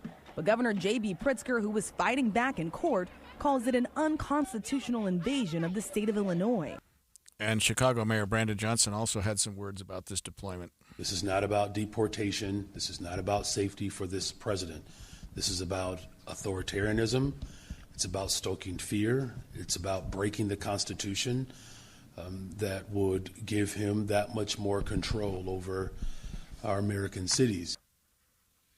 Yeah, it's a real tough issue. And so, of course, the lawyer in us goes back to, well, what is the law? What is the Constitution? And so I'm looking at the U.S. Code, Title 10 of the United States Code. My wife does the federal lawyer. I'm the state lawyer. So the president can call the National Guard under three circumstances. One, at the state's request, when the governor or the legislature says, help, we're in a real jam here. That's clearly not happening here. And to enforce federal law when rebellion, violence, or unlawful obstructions make it impossible to enforce federal law by any ordinary means. In other words, the local law enforcement is not doing their job, and federal law is not being followed. Now, there's state laws and federal laws, but they're saying, hey, nobody's enforcing our laws. And there might be some argument here when it comes to ICE and ICE enforcement and the inability for ICE to do its job, that it could possibly get justified there. And the third one is to protect civil rights, to suppress violence or conspiracies that deprive citizens of their constitutional rights when the state, again, is unable or unwilling to act. And a lot of people talk about insurrection. Right. And there's insurrection. So there's a lot of subjectivity here with respect to the president. Like, how do you just unilaterally say, well, he's wrong? If the president honestly feels that there's insurrection going on or that the civil rights are being violated and the state's not doing enough, then he or she, he in this case, can call in the National Guard under the law. And so call out, meaning the ones that are there in Illinois. Right. Call them out or deploy ones from other states. Exactly, right. So each state has their own National Guard, but they're really more tied to the state than the feds, even though it's National Guard. It's like under the control of the governor of the respective states, unless these factors kick in, but they're significantly funded by the federal government. Right. Now, if you recall, the same thing happened with the city of Portland, Oregon. They got on the precipice of troops being deployed there. ABC News senior Pentagon reporter Luis Martinez tells us the latest on that. Portland right now is in a major holding action because a federal judge essentially issued an emergency order preventing the activity of the 200 California National Guardsmen that had arrived there in Oregon. An additional 200 Oregon National Guardsmen had been in training now for about a week or so before they were called in. Both of those actions are now on hold, and we're going to see a federal court hearing on Thursday, and we'll see what an appeals court decides on that. So the court in Oregon, the federal court in Oregon, put it on hold. The federal court in Illinois refused to do that. Two different judges, similar fact situation. The judge in Oregon was appointed by Trump, yes. And she said, no, this isn't the case. It doesn't meet the criteria. Right. The judge in Illinois is saying, well, who are we to say, whether there's an insurrection or whether there's something going on? And so, I mean, we had the same situation, I think, in Los Angeles a little while ago. And I don't know it was exactly the same. In Los Angeles, you can make the argument that there was much more protesting and rioting and concerns there, while supposedly the federal troops were only protecting federal facilities. Right. As I mentioned, I'm from Portland. I grew up there. I still have family members there. My poor mom watches the news and thinks it's mayhem there, and she keeps calling my siblings up there, concerned about them, and they're like, "Yeah, no, it's there's nothing going on. There's no rebellion. There's no insurrection going on in Portland." Oh no, they keep showing pictures of Portland people at the farmers market and going to the movies and not saying, "Wait a minute." I got a sister who lives downtown, and it's like, okay, maybe there's a handful of protesters, but Portland has always been weird, and part of what Trump is highlighting is the weirdness of Portland, but there's not an insurrection or rebellion. So the judge was absolutely correct to say, no, you can't deploy troops. So there's a fundamental law and it unfortunately has a weird word. It's called the Posse Comitatus Act, which basically means you can't form federal posses. But that was basically you can't use the military against U.S. citizens. Right, exactly. I was trying to bring the posse word into it, but you said it better, that you can't use federal military to enforce domestic law.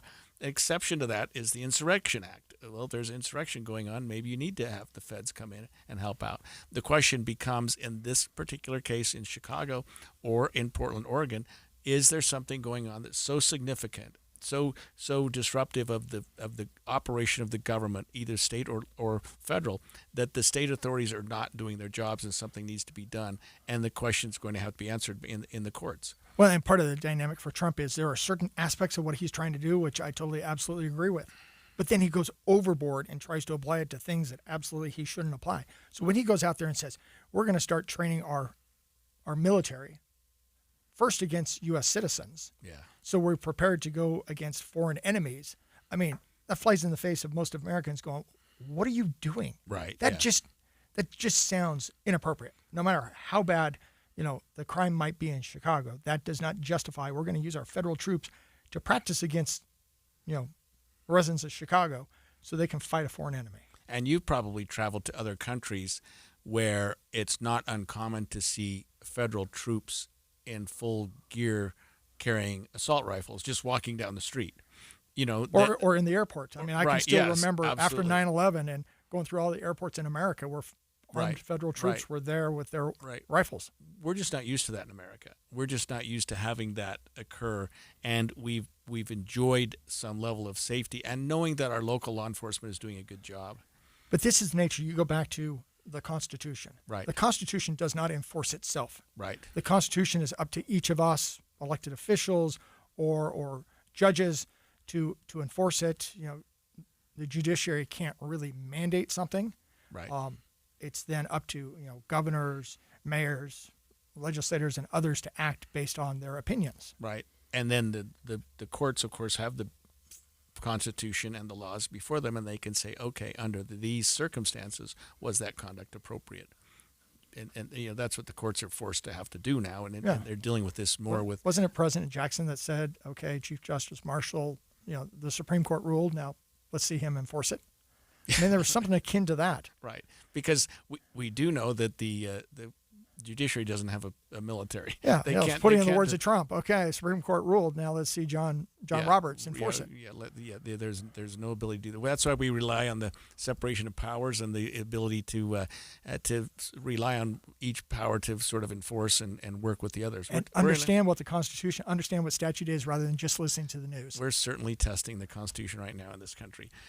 Well, I want to talk about something you did yesterday. You attended a funeral, and that was a funeral of President Russell M. Nelson of the Church of Jesus Christ of Latter-day Saints. When we come back after the break, we're going to talk about that and his celebration of life. Stay with us.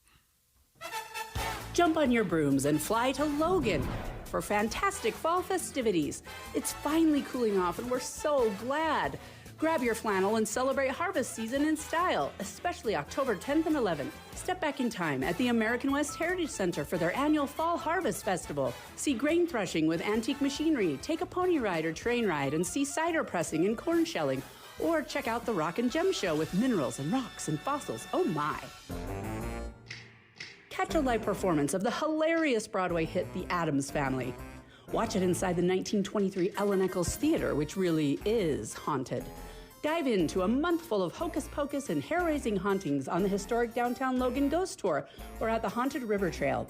Traipse through 2 giant corn mazes, visit the North Logan Pumpkin Walk, or check out live theater and music performances and USU football games.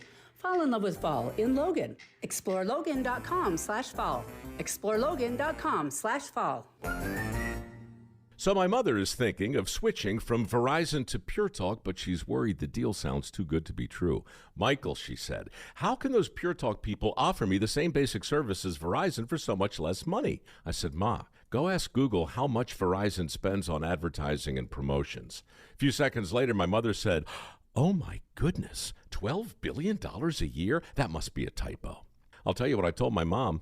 It's not a typo. Verizon spends $12 billion a year on advertising and promotions, and their customers are paying for it. Well, Pure Talk doesn't spend that kind of money on commercials. Trust me, I would know. That's why they can offer you and my mother unlimited talk, text, and plenty of data on a crazy fast 5G network for just $25 a month. And if you're a business owner, you could really save a fortune.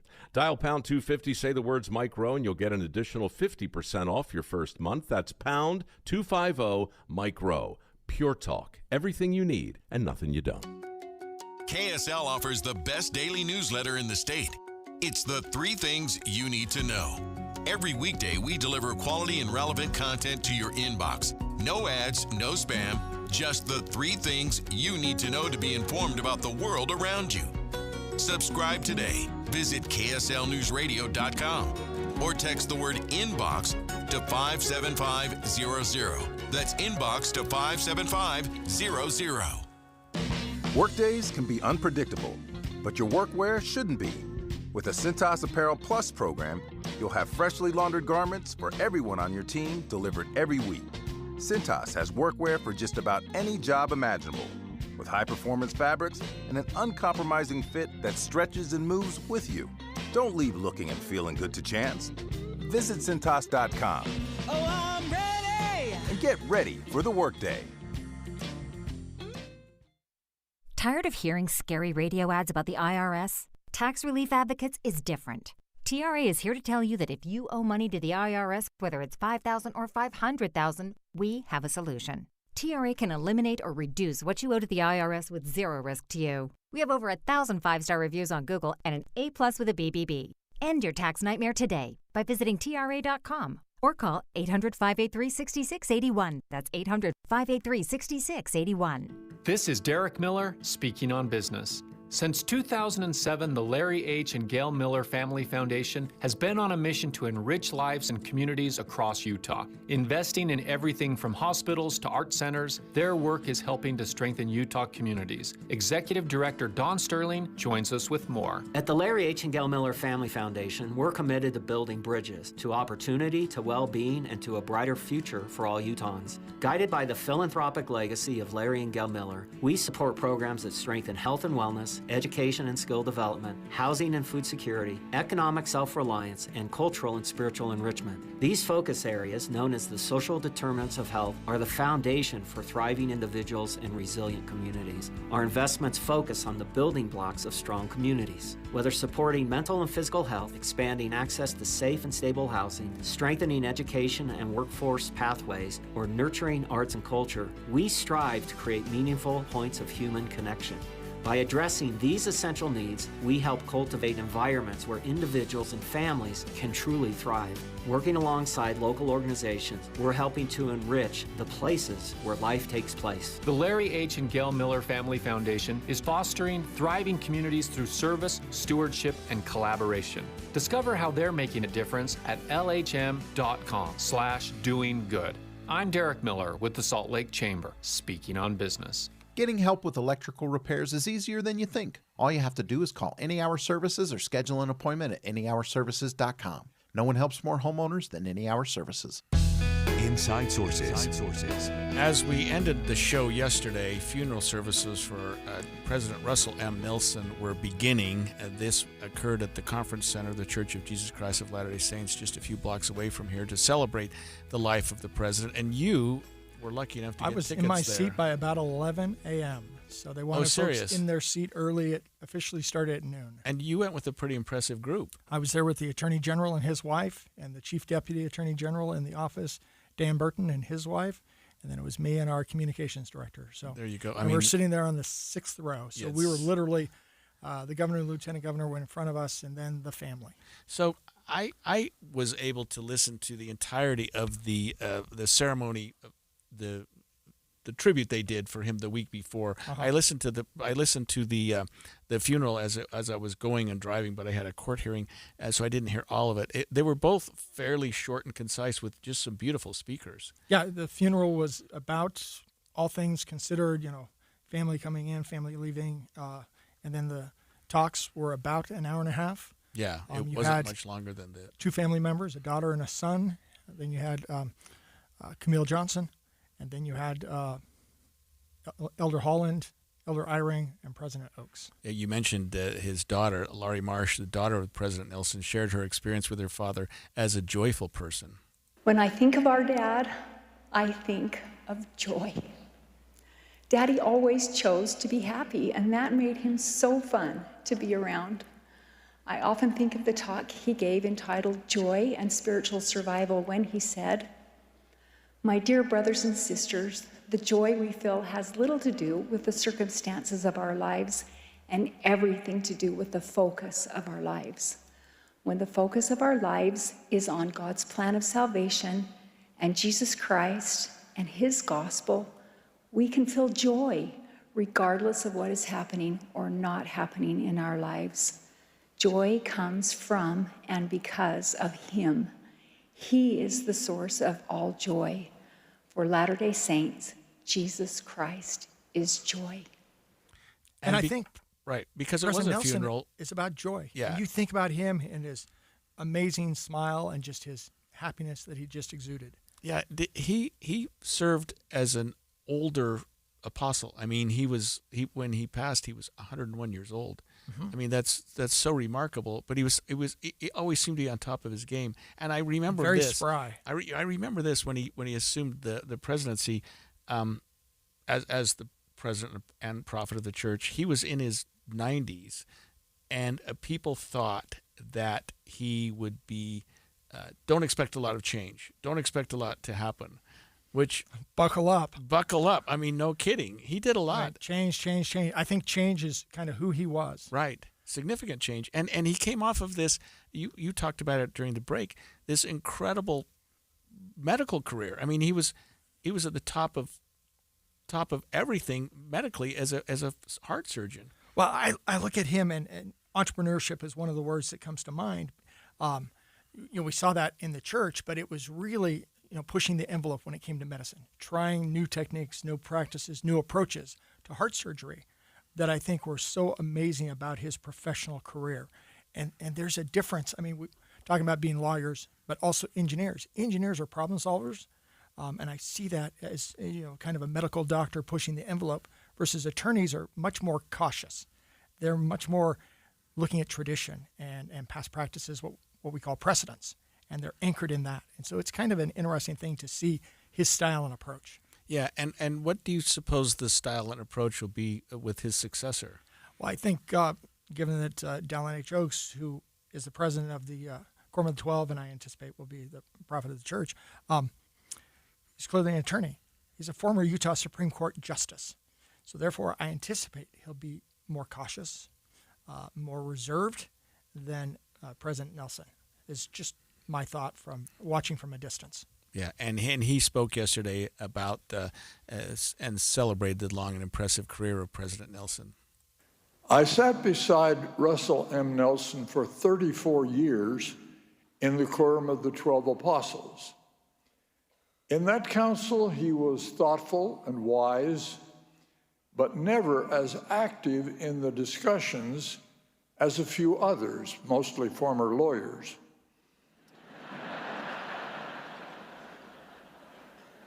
So I was not prepared for what happened in January 2018 when he became our president, with the mantle of the prophet settled upon him. Suddenly, I saw Russell M. Nelson as a decisive church decision maker. Imagine how that transition looked to his fellow apostles, some of whom were former lawyers, whose traditions of professional work could always seek a continuance or advocate appointing a committee to study a question and make a recommendation before a decision was reached. I came to understand that his professional work as a surgeon assumed and required quick decision makers because those they served were sometimes immobilized on a gurney with no time for postponement for their surgeon to make further study and no opportunity to ask for a continuance. That's something you nailed perfectly. Just their careers walking into this position are I mean, they're both talk about a Supreme Court justice and a leading heart surgeon and researcher. I mean, two men who are at the very pinnacle of their careers, but entirely different careers. Well, and you're a surgeon, so I can only imagine. Okay, you've got somebody on your operating table, and you're a heart surgeon, and it's life or death right there, and you're making the calls, and you're corralling the team to save this person's life, versus, as he jokingly said, an attorney looking for a continuance, looking for more study. Your Honor, can we take a recess? Yeah, you don't get that opportunity.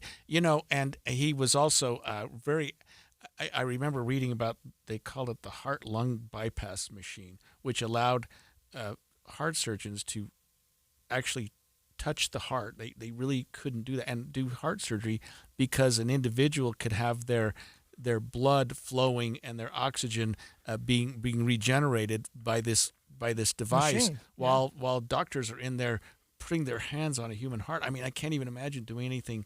A living human's heart. And he was at the cutting edge when that was taking place. Yeah, and he was right there at the end.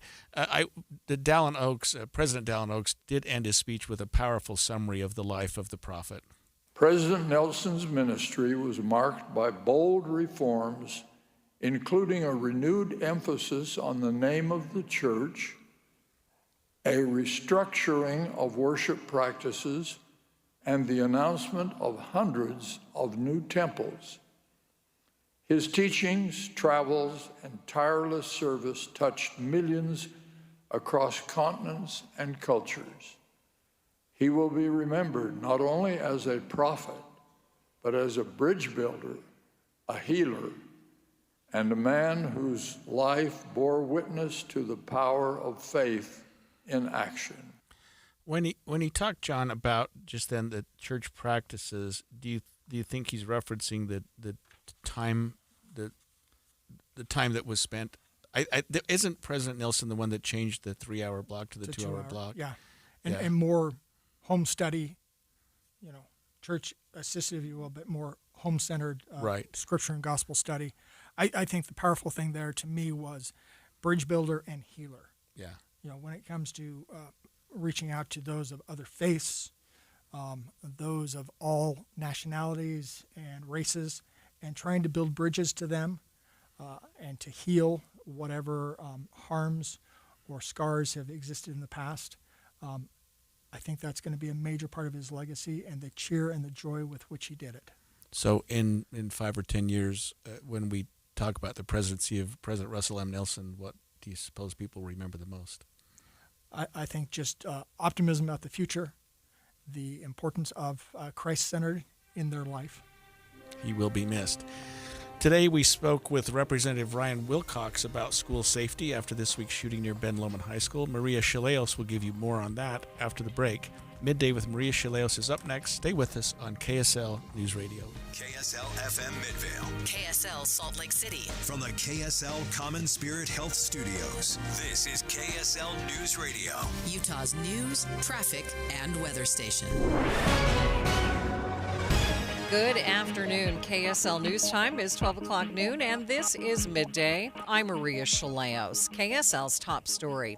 Police in Ogden are still looking for the person suspected of shooting and killing a Ben Lomond High School student. Mental health experts say it could take students at the school weeks, months, and even longer to recover from the trauma of losing a classmate to gun violence. KSL News Radio's Adam Small reports. Dr. Eric Monson is a child and adolescent psychiatrist with Huntsman Mental Health Institute. There can be significant feelings of loss, of grief. Dr. Monson tells me it could take a long time for students who knew the 16-year-old victim well to recover, but he says the loss could affect other students too, even if they didn't know the victim. Feeling nervous, feeling fearful, wondering, if anything like this could happen again. It's very normal to have those types of fears and just have this feeling of not being safe. Dr. Monson says it's going to be critical for kids to talk through what they're feeling with the on-site mental health professionals, parents, or anyone they can trust. He also says getting back into normal routines quickly will also be a big part of the recovery process. Adam Small, KSL News Radio. Ogden School District Superintendent Luke Rasmussen spoke about the boy's death this morning. Sometimes the narrative gets out there about school safety and we're worried about our school. And I was asked last week, is this school safe? And it is. And I think one of the things I wanted to just talk about was in the darkest hour that these students had probably ever lived through, a fight or flight response, a situation where they were involved in a shooting. The first place they came back to was school. They came back to their school for help and support. And so I just want to thank the people that responded. I know that's going to be hard on them as well, but just really want to send a message that we need to take care of each other. We need to support each other through this, and we're gonna work hard to support our students here and make sure that we can move on from this. He says he really feels for the school right now with the hoax bomb threat last week and now this. He hopes students and faculty will take advantage of the help offered at the school. The Salt Lake City FBI office says they took part in an operation called Summer Heat, where more than 8,000 people were arrested nationwide. KSL News Radio's Randall Jepson has more on that story. We're going to have to check back with Randall in just a second. KSL's top national stories.